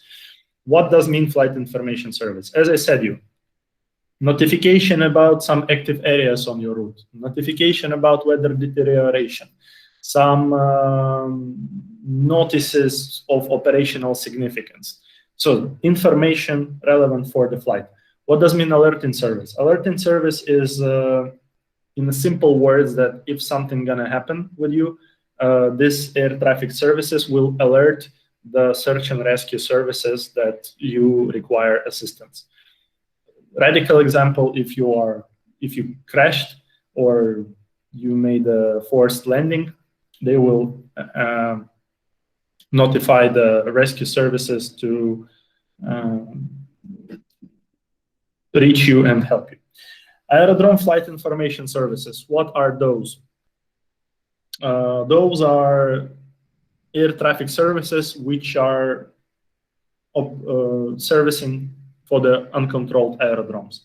So because if the aerodrome is not controlled, then there is technically no controller. But still, somehow this traffic should be guided, and some separation have to be provided. I mean, it's not that type of separation that the controller tells you what to do, but advisory. Yeah. For example, if it's let's say some uncontrolled airport, you arrive there, you report VFR arrival information, and he may give you information that runway in use, let's say 23, 2 airplanes on the circuit, one of the airplanes is turning final, another one is on downwind, wind, and that kind of information. So that would be aerodrome flight information services. And also air traffic control services. Though these are services provided in controlled airports, yeah, because you have controller. So the control services you will have in controlled airports, meaning that you have the controller. Where you can check these services and what are those for guys in, especially for guys in Czech Republic, that's applicable. That's in general, section 3 services, 3.3 air traffic services. And here you will have the list of the types of services provided within the country. So you have flight information service and alerting service for all units, area control service for area controlled Praha, approach control services for approach Praha, Brno, and so on. Specifically about the Prague, which type of services they provide and what are, it's not even the regulations, but information that Praga wants you to know before operating their environment. This information can be found in Aeronautical Information Manual. If you go briefing, Europe, Aeronautical Information Manual, you select the window, Aeronautical Information Service. That would be Flight Information Center Praha. And if you will select this Flight Information Center Praha, there will be a list of the services that they provide. So they provide flight information services like traffic information, information about NATAM, information about meteorological conditions, that are everything that I said, about some areas on your route, surveillance services they provide, alerting services they provide, and along with some kind of NOTAMs. Yeah, they can also provide you with NOTAMs. Yes. I mean, everything which is, because NOTAM, for example, NOTAM, which is notice to airmen, may mention that some area is active. Yeah, it will be NOTAM for the whole flight information, for the whole flight information environment of the country. There will be a NOTAM, which says that in this region, this area is active. And then you are flying in the airplane and you ask Praha information about flight information services, because according to regulation, we may ask them flight information services, yeah, as requested. So you request flight information services, and they will tell you that you will tell where you are going to. I'm proceeding from Lithuania to Karlovy Vary. They checking on the way from Lithuania to Karlovy Vary, there is some navigational warning which is in NOTAM. So they will basically pass you information about this navigation NOTAM, about this navigation warning, which is technically they are telling you the NOTAM. I Oh, have yeah. a question, if I can Yeah. ask you.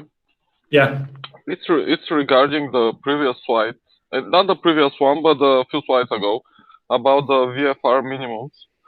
And I'm wondering if I'm going to exams in Austro control, should I know the minimums of the Austrian authorities, or I have to know the general ones from EASA? I mean, they don't differ between each other. But I will tell you this. Refer to Austrian regulations. Yeah.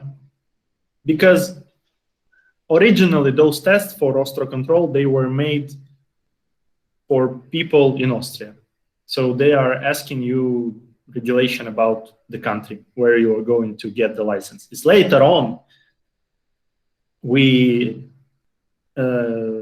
started using Austro control as the CAA for passing the test for the Czech Republic. You know, this COVID times made some modification, yeah, to the work pattern. So now you can, from Czech Republic, pass the exams in Austro control, but they didn't change the database. So go through the AIP of Austria. That would be, I would recommend you to do that. Okay, thank you. Because I know in Denmark we have some different rules about the minimums, and that's why I was wondering about it. Go through AIP Austria. Okay. Now, what else we have to cover? We have to cover the transponder. Yeah. Why do we have the transponder? We have primary radar services. So we have primary radar services which are independent, whether we want them or not. It's independent surveillance. You have the radar, it sends the impulse, airplane reflects this impulse back. You have a beep on the screen of the controller. It detects physical objects. Yeah. However, the lack of this technology, the disadvantage of this technology, that it gives you no information, yeah, about the airplane. It doesn't give you the airplane type. It doesn't give you the altitude identification. Nothing. It may give altitude very approximately, yeah, but still there is lacking of precision. So for this, there was introduction and implementation of the secondary radar, yeah.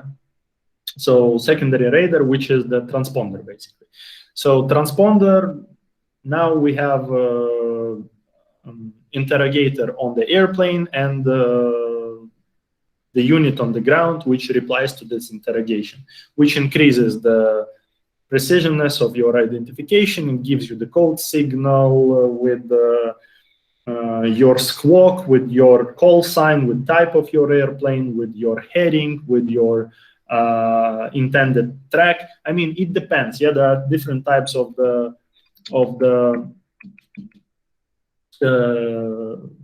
radars. Yeah, there are different types of the transponders: mode alpha, mode Charlie, mode Sierra. Yeah, it's from the communication lesson, but just as a quick revision, yeah, mode alpha gives you only identifications, which is squawk. Mode Charlie gives you identification and pressure altitude with the reference to 1013 hectopascals, and mode Sierra can give you pretty much everything. Depends on the installation of depends on the model of the Sierra transponder, but it can give you flight identification number, it can give you the heading, it can give you, track, it can give you the ground speed, rate of climb, depends on the installation. So each next generation has more precise identification capabilities because of the more functionality. Now, about the airspaces, there are airspaces in which the carriage of the transponder is mandatory. Yeah. So in terms of the Czech Republic, those are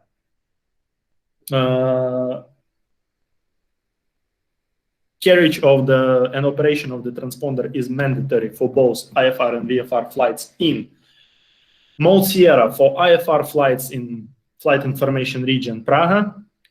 But okay, we are kind of out of this classification. We are not VFR flights, but VFR flights, and this is already applicable to us, in flight information region Praga above flight level 95, which is in Charlie airspace, and flights within TMA Praga and CTR Ruzyně. So basically everywhere in Charlie airspace, we need to carry transponder in Czech Republic, and within TMA Praga, which is also Charlie, and CTR Ruzyně additionally. So mode Charlie, where we need to carry mode Charlie, all powered airplanes, helicopters, and balloons operating VFR at flight level 60 or above, or at altitude 5,000 feet or above if transition level is 70. But you know, the transition level can be changed from time to time. I mean, depending on the QNH, it changes. So either normally 60, but if the transition level is 70, then above flight level, above 5,000 feet MSL, you need to carry mode Charlie transponder, and also all airplanes operating VFR en route flights at night. So these are requirements for carry the transponder. However, what I found, where does it state it? It's stated in AIP. For all of you guys, Ostro Control, Czech Republic, it's stated in AIP, General 1, National Regulations and Requirements 1.5, Aircraft Instruments, Equipment, and at Flight. And this is your equipment of aircraft by SSR mode Sierra, and also there will be a requirement to carry Charlie mode. Yeah, and what I found out, that this AIP is not quite accurate on this, because if you will go to aerodromes and you will select GBL and you will select textual part, which is text 2, I believe, and scroll down, just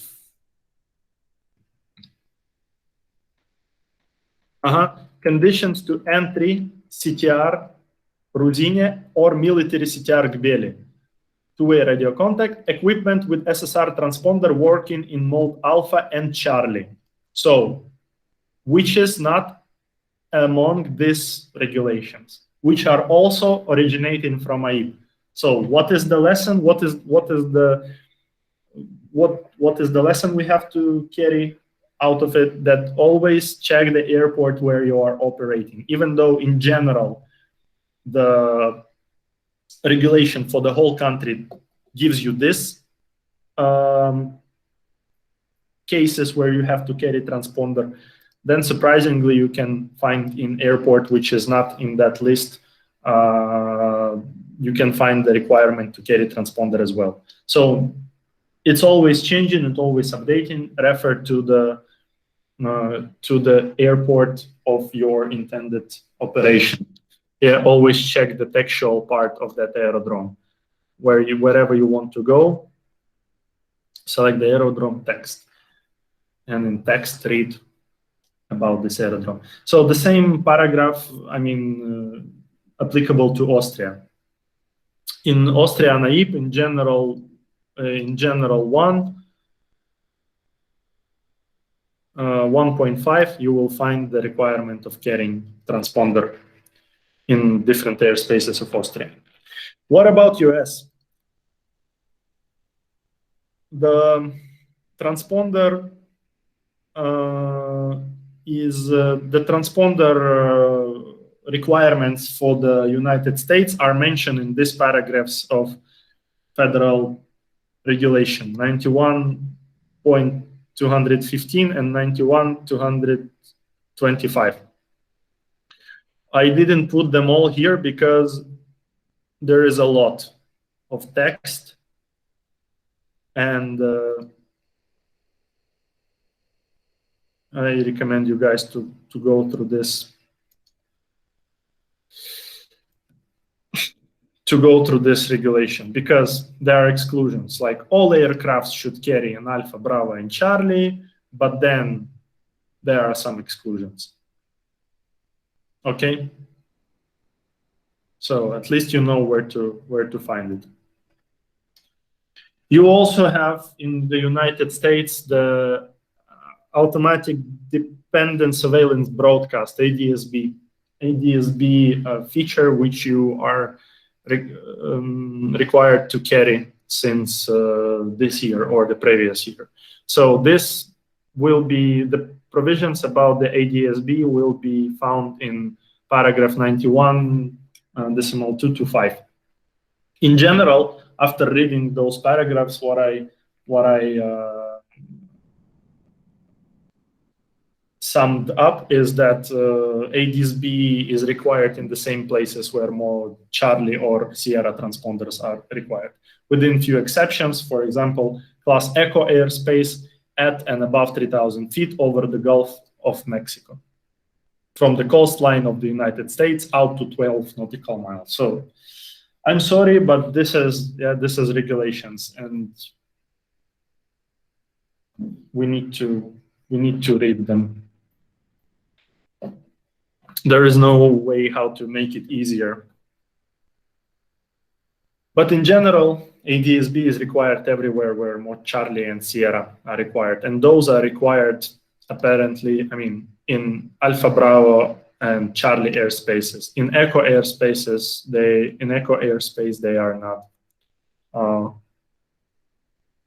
they are not generally required, with a few exceptions. Okay. Then the airspaces itself. So let's quick sum up. What do we have now? We have airspaces classes like this: Alpha, Bravo, Charlie, Delta, Echo. We have certain rules which are applicable to these airspaces, whether you can enter as VFR, whether you cannot, will you be provided, I mean, with the separation or not, if the airspace is controlled or not, have you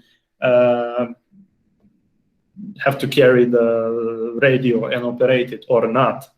And now within these airspaces, there are additional airspaces which cannot be classified as those previous airspaces. Let's take a look at these airspaces.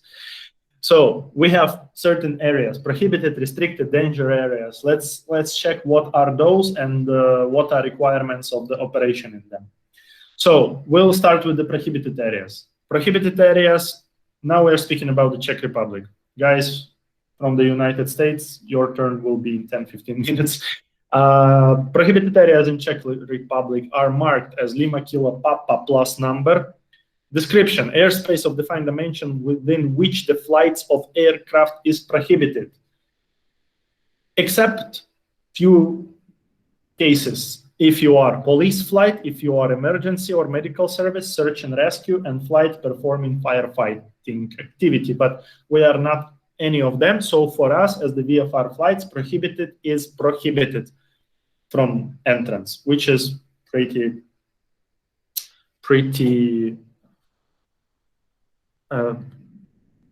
obvious. So, for example, the prohibited area can be found here on the chart of the Czech Republic. You see Lima Kilo Papa 1, from ground to 5,000 feet above mean sea level. So this small airspace over the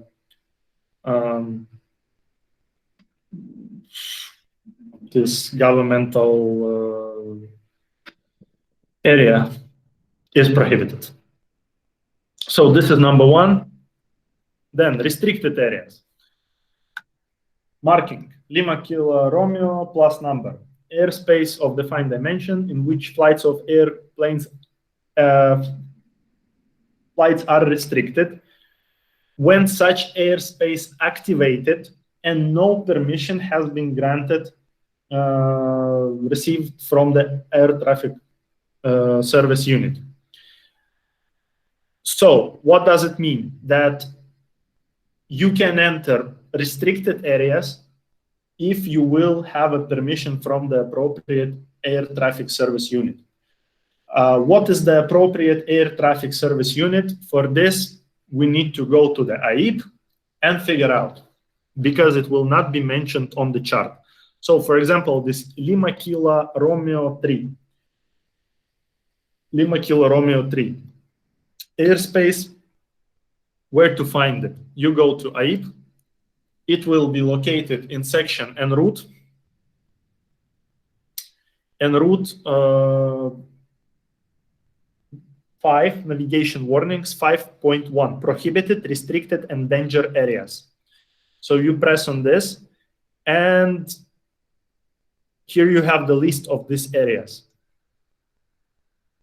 So for example, we were interested in this Lima Kilo Romeo 3, LKR 3. Lima Kilo Romeo 3 is the area state boundary with Poland.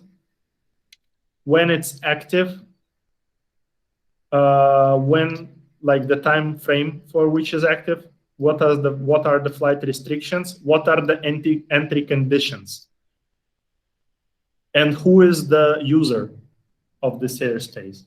So the user is Krkonosze Mountains National Park, but it doesn't tell us much. But who will be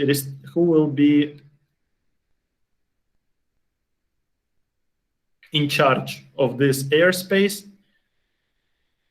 Basically, in this case, specifically in this case, you can ask Praha Information, because this is flight information service, to ask the permission to enter. And if Praha Information if it's outside of the scope of the Praha Information, then they will tell you who to contact.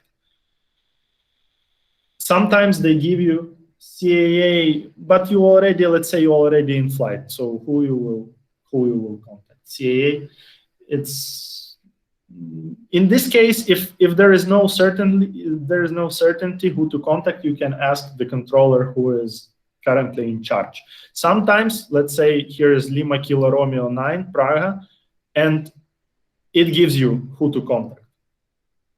Yeah, air traffic service unit in charge. Approach Praga or military approach Gbeli.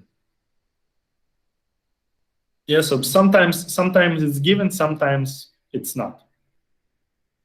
If it's not, then you can either call the Krkonosze Mountain Park and ask them to enter, but most probably they will coordinate with Praha Info.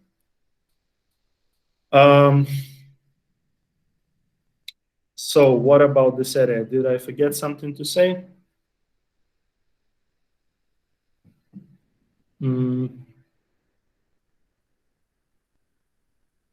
Okay, these areas are mentioned in airspace usage plan. I will soon show you what is this. Next areas, danger areas, Lima Kilo Delta plus number. In these areas, we have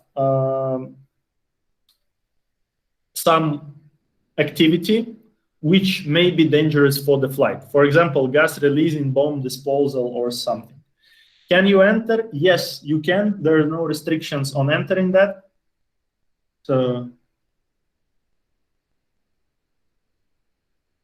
okay, Jeremy, about your question, let's see. Take a look. This, for example, this Krkonosze Park, the area is from ground to 1,000 feet AGL. I mean, it would not be a problem to overfly this area. Just fly higher than 1,000 feet AGL, and it will not be your. I mean, it will not create any conflict for you. Also, we need to think about the vertical borders.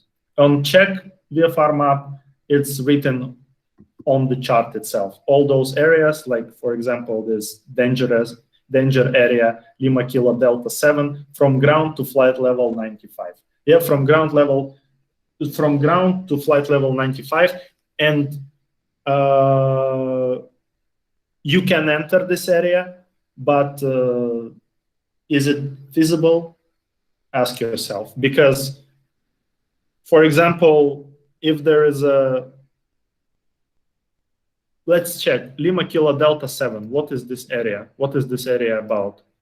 So for this, you need to go to, again, AIP 5.1, prohibited, restricted, danger areas, and find this Lima Kilo Delta 7. Lima Kilo Delta 7, bomb disposal. So a recommendation, advisory measures, avoid flying. So it's advisory. It's advisory. It's not it's not prohibited to enter, but it's a good peace of mind to not enter bomb disposal area, right? Then we also have temporary reserved areas, so which are marked as Lima Kilo Tango Romeo Alpha plus alphanumeric designator. So the description: airspace of defined dimensions where only the aerial operations can be conducted and through which at the time of activation the transit is not allowed without appropriate ATC clearance. Can you enter? Yes, as long as you have a permission from appropriate ATS unit. So in temporary reserved areas, so these areas are normally temporary reserved for what? For training, for airplane testing. Let's say this one specifically, Lima Kilo Tango Romeo 61, if I'm not mistaken, this is the area for the test flights of some aerodrome where airplanes are manufactured. So they go and fly within this area. So they create this area in order other traffic is not interfere. Soon I will show you where to look the activation of this area if necessary to check them. So the next one. Temporary reserved area for general aviation. This is very interesting, actually. This is one of my favorite areas because, so the designation is temporary TRA GA plus number plus name. It's the, so in EASA we have something which is the aerodrome traffic zone. Aerodrome traffic zone, the area over the airport which is not controlled, yeah? But what to do if your uncontrolled airport is located within controlled airport? I'll explain. For example, Litnyane, our home aerodrome for Prague base. We are located under the CTR of Gbely military airport and also partially under CTR of Ruzyne. But we are technically grass airfield, which is not controlled. We don't have control around the field. So what to do in this case? In this case, they created this temporary reserved area for general aviation, which is the airspace within class Delta or Charlie environment when activated, which when activated exclude the area of like tabulated area of own from this Delta and Charlie airspace. If you will open the VFR manual,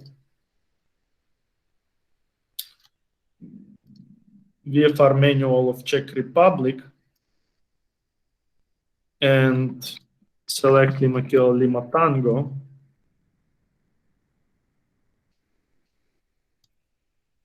here what you're gonna see. So we are, this dashed line is the CTR. This is CTR Gbely. This is CTR Ruzyne.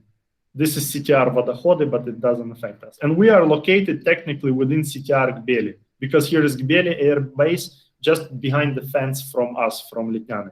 And here you have this, you see rectangular shaped zone where you have lines from it is TRA GA Litnyane 1 North and TRA GA Litnyane 1 South.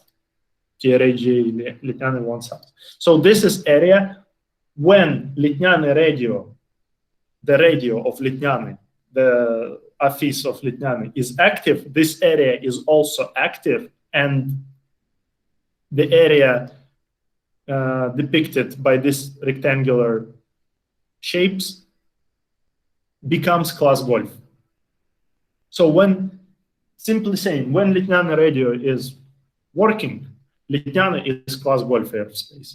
When Litnyane radio doesn't work, Litnyany becomes part of the CTR Gbeli.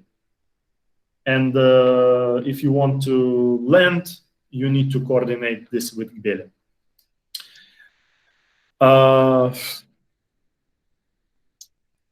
By definition, this temporary reserved area are also radio mandatory zones.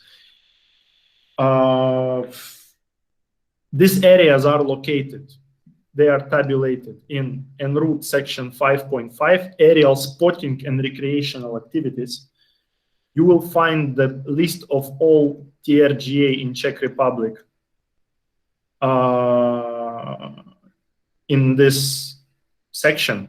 So this is all sections of the airspaces which are normally within controlled class airspace, but there within this controlled class airspace is uncontrolled airport which needs to be operating. So when this airport is operating, those areas become class Golf, even though they are within class Delta. So kind of complicated, but when you will come here, you will see it's not that hard actually to understand. And if you will check below this table, you will see that all of these airspaces are, if it has 2 dots, then those airspaces are a radio mandatory zone. Radio mandatory zone, this is referring to this, our first slide, one of the first slides of the presentation, where we have class Golf airspace in radio mandatory zones and within TRA-GA. So by coincidence, those are matching. RMZ, radio mandatory zones, all of the TRGA are radio mandatory zones. I mean, I understand that it may be hard to acquire this information now, but it's just a piece of airspace which, when active, excludes itself from the adjacent controlled airspaces. Why it's radio mandatory zone? Even though it's class Golf, it's radio mandatory zone. Because look at this Litnyany.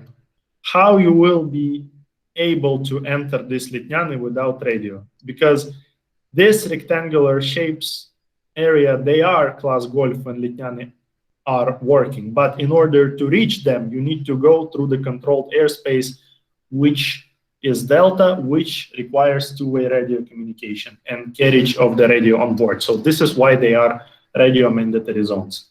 Because in order to get there, you need to pass through the controlled airspace. And those temporary reserved area for general aviation exist only in airspaces where normally controlled airspaces is located. So something like this. Can you enter those? Of course, if you received permission from the appropriate air traffic service unit. And this appropriate air traffic service unit will be mentioned in en route 5.5, this aerial spotting and recreational activities area, and it will be written that for Litnyany, temporary reserved area Litnyany, the controlled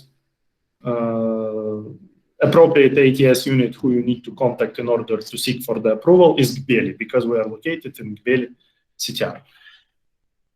Then the next one is temporary restricted areas. So temporary restricted areas are areas which you cannot find in aeronautical information publication. So they will not be located in AIP, but they will be located in airspace usage plan. And there will be information about them, like upper limit roll and lower limit, and when they will be active, and where they are located, and what type of the activity is there. For example, this is the parachute jumping, PGE, and OAT is honestly forgot. So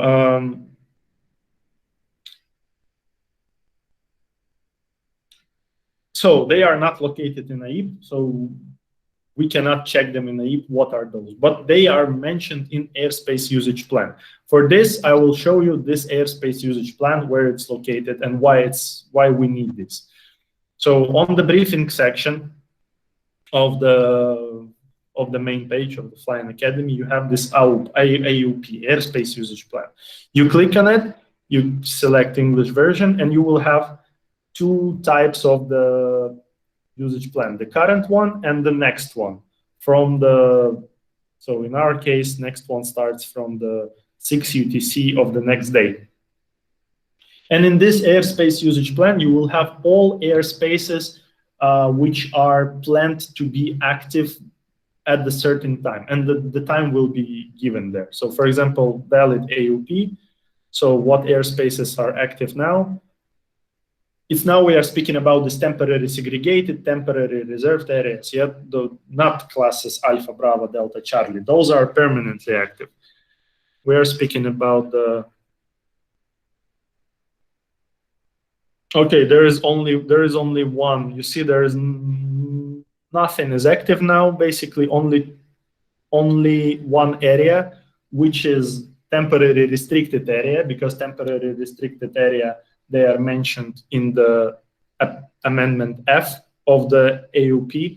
Only one area, Bravo 0585, from ground to 400 feet AGL, from 1730 UTC to 2030 UTC next to Milovice. There is some warning, navigational warning. If you want to get information about this area, for this you will contact Praha Information. For this, they provide the information. This is their purpose. Yeah, this type of areas I mentioned when I said that Praha Information gives you the information about some navigational warning. So they will say that this area is active next to Milovice from ground to 400 feet. So be careful about it. So this is how the airspace usage plan works. Let's check maybe that we have something for tomorrow. Okay, for tomorrow, yeah, for tomorrow we have temporary segregated. In temporary restricted area, in this F, you can enter if you have the permission from the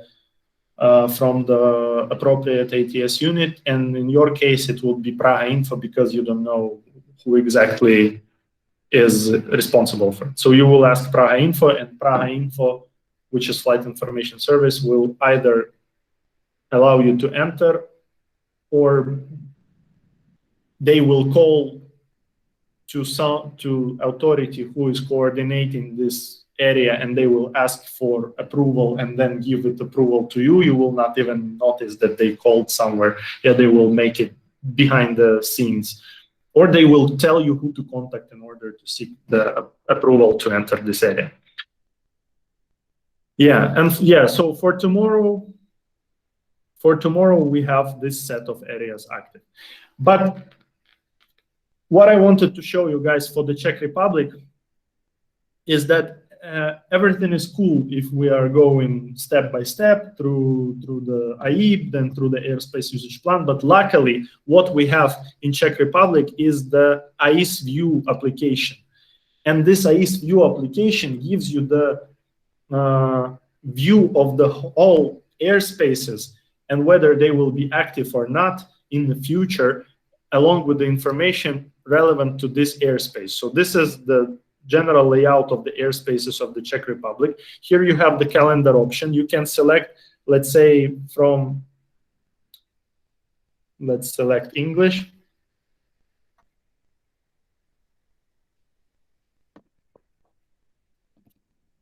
You can select in the calendar, let's say tomorrow, starting from 6 at 0 UTC till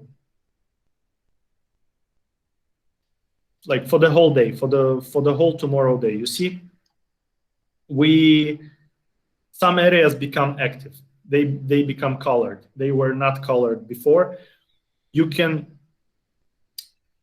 when they colored, that it means that they are active. You can click on this, and it will tell you the information about this area, identification, name, vertical borders, type, and when it will be active. And also it will give you the reference to the AIP. You can press on this AIP and route 5.2, and you can read additional information about this area, who is in charge of this area, who to contact, and so on. all this information that we just described. Yeah, so clear, you just press on it and check from when it's active and till what time.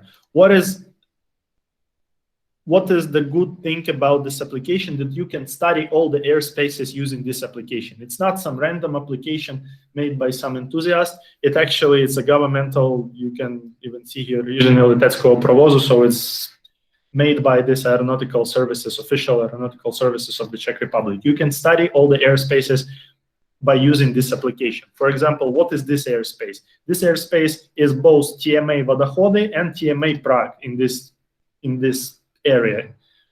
There are two airspaces located. Vadachody from 2,000 feet IMSL to 3,500 feet IMSL. Prague starting from 3,500 and to flight level 95 in this area. But this layout is not really, encouraged to study. I mean, it's hard to identify where you are, for example, where is Litnyany and where these boundaries are going. Should I every time go to these coordinates and type it to the Google map? No, thanks God, no, because you can select. You can play with the software. So there are displayed objects. For example, I'll press extra. It will give me visual reporting points. Mike, Romeo, uniform of Beli CTR.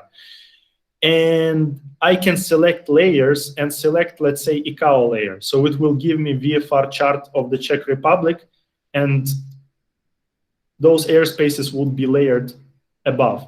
So for example, Mike point, entry point to the Beli CTR is located over Mike, which is Stara Boleslav city. Moreover, for your flight planning purposes, guys, especially the one who is now currently undergoing training here, use this application in ortho mode, which is orthographic, which is technically Google Maps. So let's say I want to fly to, I don't know, from this Romeo point, from Litnyany, here is my Litnyany, from Litnyany to Romeo Point. What airspaces are on my way? I just click here. So military CTR Gbeli, and it becomes highlighted. Yeah, military CTR Gbeli from ground to 2,000 feet. Also, there is a TMA Gbeli, basically occupying the same portion as CTR and even slightly more, because this is CTR, this is TMA. So basically everywhere where CTR is coming is located plus a bit more. Then TMA Prague is located above those two. It's really useful because you can be precise up to the villages. When you plan your route, November Eke Romeo, so where is November Eke Romeo located? There is some village with the water tower, with the church. November Eke Romeo VOR itself is located in the field, which is on the west from this tower, and over this November Eke Romeo, I have TMA Vadachody up to 2,000 feet, or TMA Prague from 3,500 feet. So, and that type of activity. All the areas are also mentioned in here. For example, where was our national park that Jeremy was asking? Yeah, Lima Kilo Romeo 3. So here's where this area is located, or this gas release area next to Mlada Boleslav, not gas release, but bomb disposal. So here is this bomb disposal area, Lima Kilo Delta 7, Stražište. Yeah, so it's located in this forest array. Here is solar panel station. So I don't go to the west from the solar power station. I avoid this bold segment of the forest. Yeah, so that kind of logic of utilization. Really investigate this software, because here you can also plan the route between 2 points, let's say from here to here, and it will give you the airspaces which are located en route, along with active airspaces. They will be highlighted. You also can check the weather here, along with the cameras, and where those cameras are looking to, and what is the dew point temperature. So it's much more than just airspaces. It's actually a good flight planning tool. For the US guys, you have nice weather we have now. Yeah. For the US, you have kind of substitute is this software is called Sky Vector. I don't know, this ICE view most probably was inspired by Sky Vector, but Sky Vector works not that well outside the US because it requires subscription in order to have charts. But for US, you have VFR charts on Sky Vector along with all navigational warnings. I mean, the functionality is apparently much less than ICE view because it doesn't show you which areas are currently active, but at least it gives you the good referencing of over which areas you have to fly. Yeah, if you are going from Chesapeake Airport to Franklin Regional, so what airspaces you will have en route.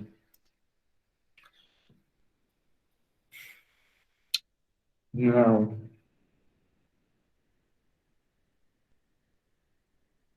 okay, we have only 20 minutes to go. And I need to explain the airspaces also of the United States. The last that I didn't cover for the EASA is the temporary segregated areas. Temporary segregated areas are marked Lima Kilo Tango Sierra Alpha plus alphanumeric character chain is the airspaces where normally military trainings are conducted, and you cannot enter there. Under, like, when they are activated, you cannot enter there. You can ask for the permission, but they will still refuse. Because, for example, in terms of Czech Republic, it's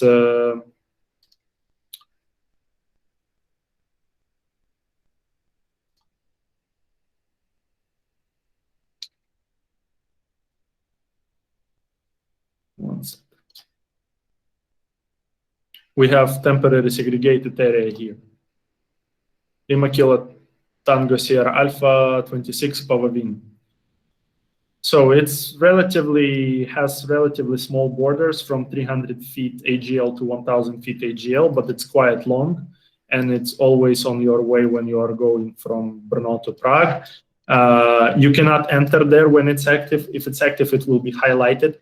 You can overfly, but you cannot fly into it because it's intended for the practice of the military jets to fly at low altitudes. So they cannot guarantee you any separation there.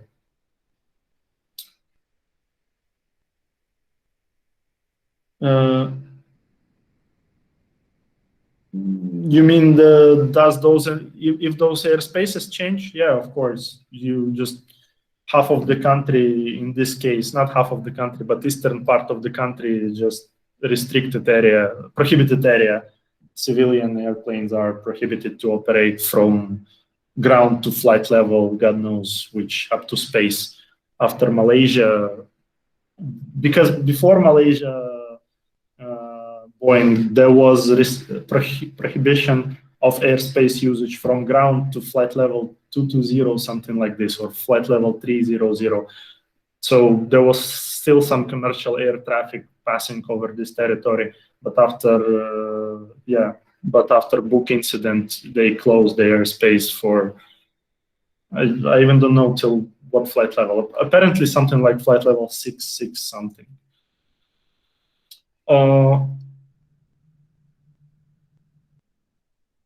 Okay, so quick summary. Prohibited areas in Czech Republic. Can we enter? No, we cannot. Restricted areas. Can we enter? Yes. Yeah, in all countries, something similar will be. Prohibited areas, we cannot enter. Restricted areas, we can enter if we will get permission from the authority in charge. Where to check for this authority I showed you, it's en route 5.1, prohibited areas. Then danger areas, we can enter, but why would we do that if there is a bomb disposal or something? temporary reserved areas we also can enter if we will get the appropriate clearance from the unit in charge. Temporary reserved area for general aviation, yes, we can enter, and we actually operate within one of this in Lithuania. Temporary restricted areas you also can enter. The only thing that you cannot enter is temporary segregated areas. So temporary segregated and prohibited. All the rest, somehow, if you will ask for the permission, you may be granted. Now, about the airspaces of the United States. You have technically the same classification. You have prohibited areas, which are followed by PAPA and then designator. Can you enter? No, unless there would be a authorization granted from the respectful authority. But honestly,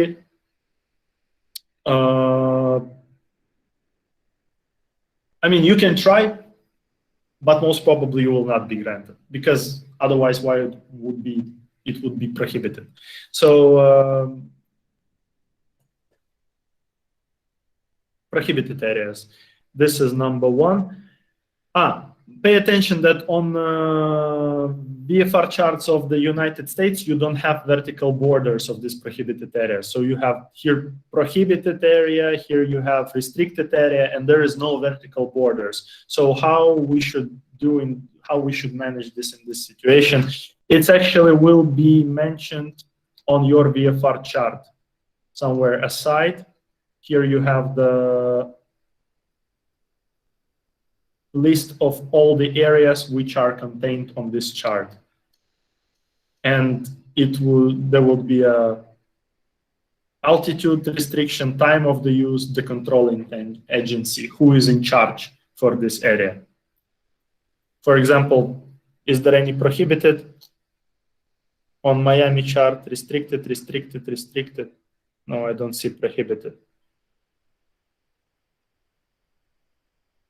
Because you see, in European countries, it mentioned in AIP, but in US AIP, there is no list of these areas, because there will be too much of them. So for the whole country, imagine to publish all the areas for the whole country. So what they do, they put this information on the VFR charts along with borders, who to contact, who is in charge, when it's active, and so on. Okay, what other types we have? We have restricted areas. Yeah, restricted areas is the area where the flying is not wholly prohibited, but restricted up to some extent. And can you enter if the restricted area is not active and has been released to the controlling agency? The ATC facility will allow the airplane to operate in the restricted area without issuing specific clearance for it to do so. So basically, yeah, if restricted area is not active, then within this area you can operate.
We have some problem with internet. Let's go. I will open the attendance. Okay.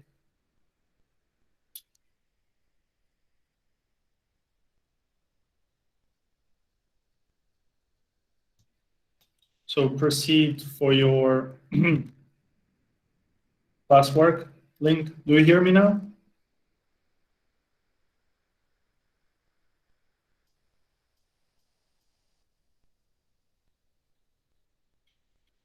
Thank you, thank you.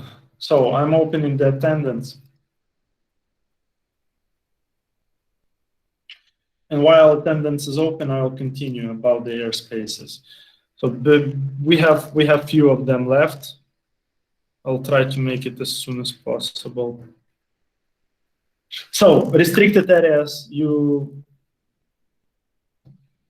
now it should be open, Jeremy. So restricted areas, yeah, they are mentioned on the chart. Military operation areas, they are areas designated for the military operations. You can enter them. So pilots under VFR should exercise extreme cautions while operating within the military operated area when the military activity is being conducted. And therefore, pilots should contact the controlling agency when operating within 100 nautical miles of military operated area to be crossed as the status active, inactive may change frequently. Yeah.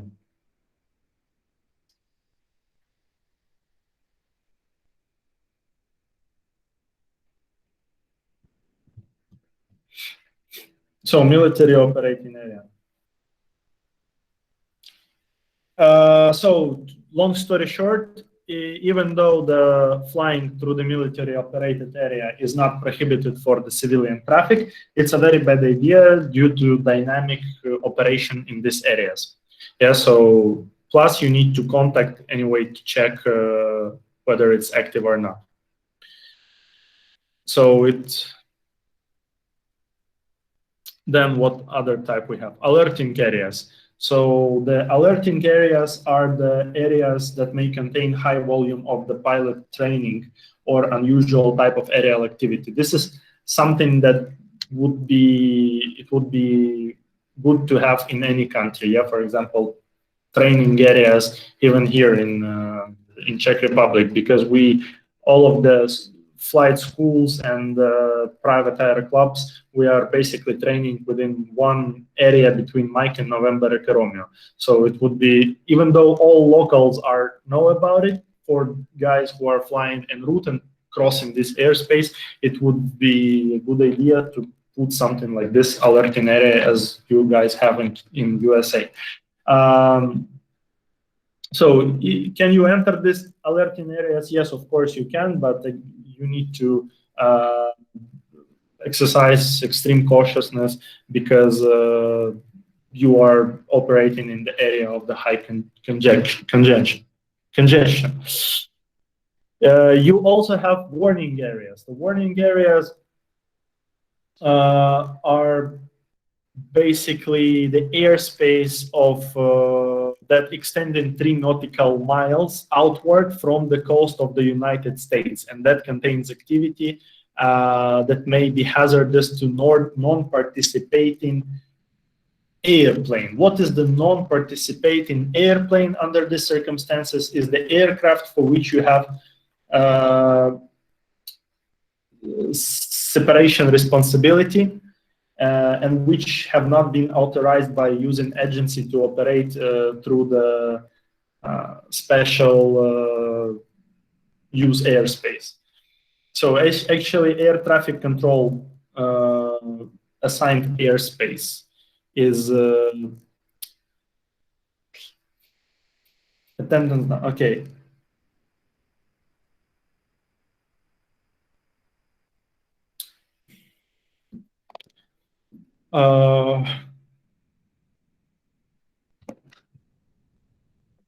Wait a second.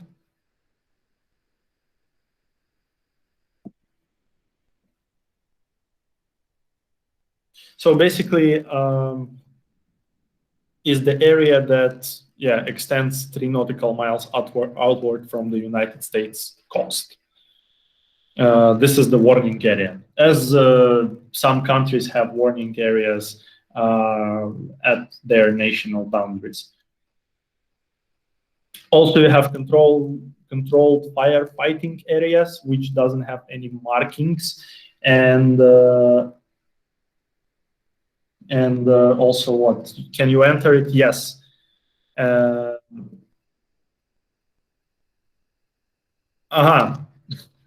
Yeah, I remember this airspace. It's guys. This is, I mean, I believe only in United States, maybe in some other countries. So controlled firing areas. It has nothing to do with firefighting or something. It's firing areas. So they are launching missiles there. They're shooting from the weapon, and it's basically not mentioned anywhere. So you don't have markings, and basically the whole idea is to not know where it's happening.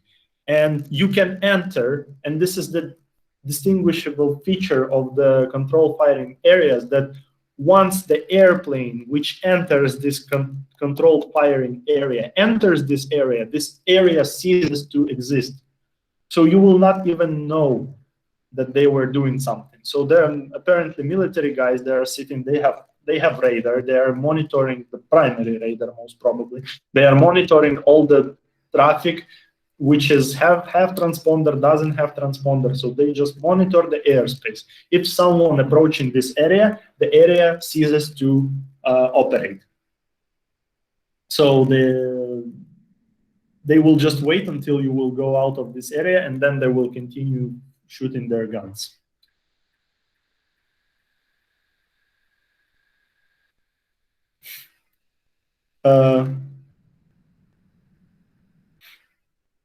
On site, maybe.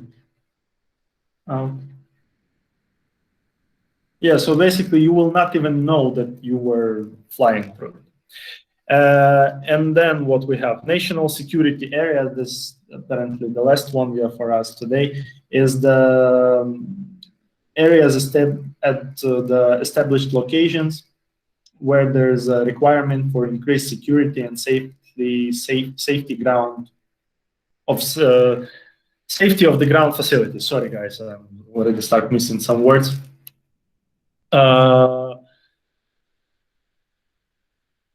So special instructions will be on the chart about such areas. For example, this area, which is marked by this dashed red line, for reasons of national security, pilots are requested to avoid flight area at and below 8,000 at mean sea level in this area. So basically, they will tell you that you have to avoid. And pilots are asked to voluntarily avoid the areas which are depicted on the chart and marked as the national security areas. Prohibitions can be issued by the notice to airmen. So what is the notice to airmen? Notice to airmen is the NOTAM. And where you can find NOTAM, FlyFA, in the briefing section, Europe or USA would be basically the same. You will have the window NOTAM. You just need to select the airport or the flight information region that you are interested in. For example, selected aerodromes, Lima, Kilo, Tango, Bravo, yeah, Brno Airport, and submit NOTAM query, and you will have the notices for you as the operator of the airplane about this airspace, what attention to pay for, and the information stated in this NOTAMs can be different. It can be from the fact that this taxiway is closed, or firefighting category is degraded by one level, or there is no avgas, to some long notices like this. It's most probably due to coronavirus that Turani Tower provision of air traffic services may be interrupted with short notice during published hours due to special COVID-19 scheme. So notices, yeah, anything can be there. Let's check notices for the United States quickly. So you go to the USA, NOTAMs, and you have, guys, Miami, yeah, Kilo Katembe, Kilo Tango, Mike Bravo. So location, Katembe, Miami Airport. If you have some notices, they will be here. So, for example, runway 13, PACP, precision approach path indicator, unserviceable, the date when they are unserviceable, till what date? So from 21st of February, yeah, till 22nd of October.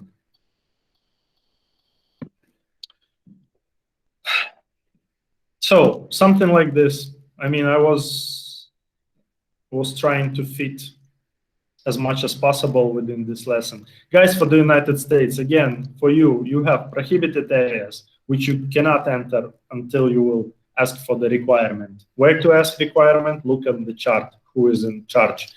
Restricted areas that you have to ask requirement to enter to. Military operating area that you can enter, but you need to, it's not visible. I mean, it's a bad idea due to the dynamic traffic. You have alert areas where you can enter, but you have to exert extreme cautiousness. You have boarding areas, which are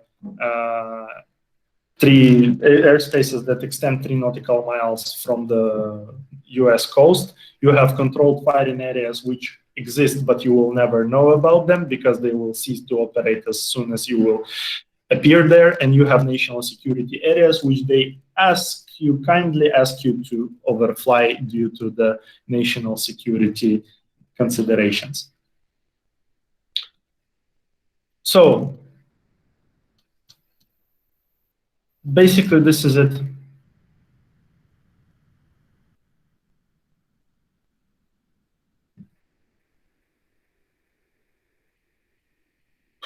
Search and rescue. The search and rescue services, they would be activated by triggering. So alerting services will trigger search and rescue services, and it should be mentioned in AIP who is in charge for the search and rescue. If you want, we can check. It's not that under EASA, it's rather who will be in charge in your specific country. So AIP, services, search and rescue. The authority responsible for organization of the search and rescue is the Ministry of Transport of the Czech Republic. The Air Navigation Services of the Czech Republic is authorized to perform search and rescue. Search and rescue operations are organized in cooperation with the Ministry of Defense Joint Rescue Coordination Center, which is established by Ministry of Defense. So, and here is the list who. Joint Rescue Coordination Center. Where it's located, who to call. Area of responsibility. I mean, did I answer your question? So check in AIP of your own country. I mean, if you want to fly in Czech Republic, check in Czech Republic. If you want to fly in Austria, check in Austria. I mean, it always be under General 3.6. Yeah, for the experiment, we can quickly go to Euro AIP of Austria, and quickly check who is providing search and rescue services in AIP. In Austria.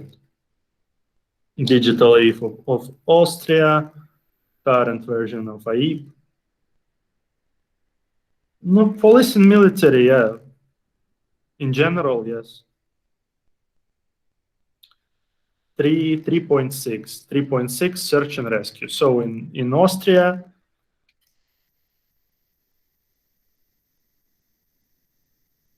police, types of services. Police, search and rescue operation, to rescue coordination center is assigned as far as required possible by the following agencies and services. Police, Austrian Armed Forces, rescue organization. So basically police and military, yeah. Yeah, okay, guys, that's it. Thank you for the attention. I hope it was useful.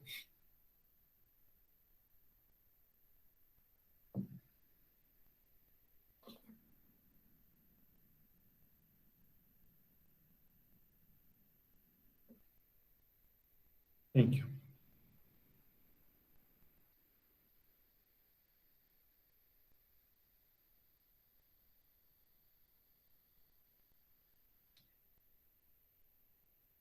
Thanks. Goodbye.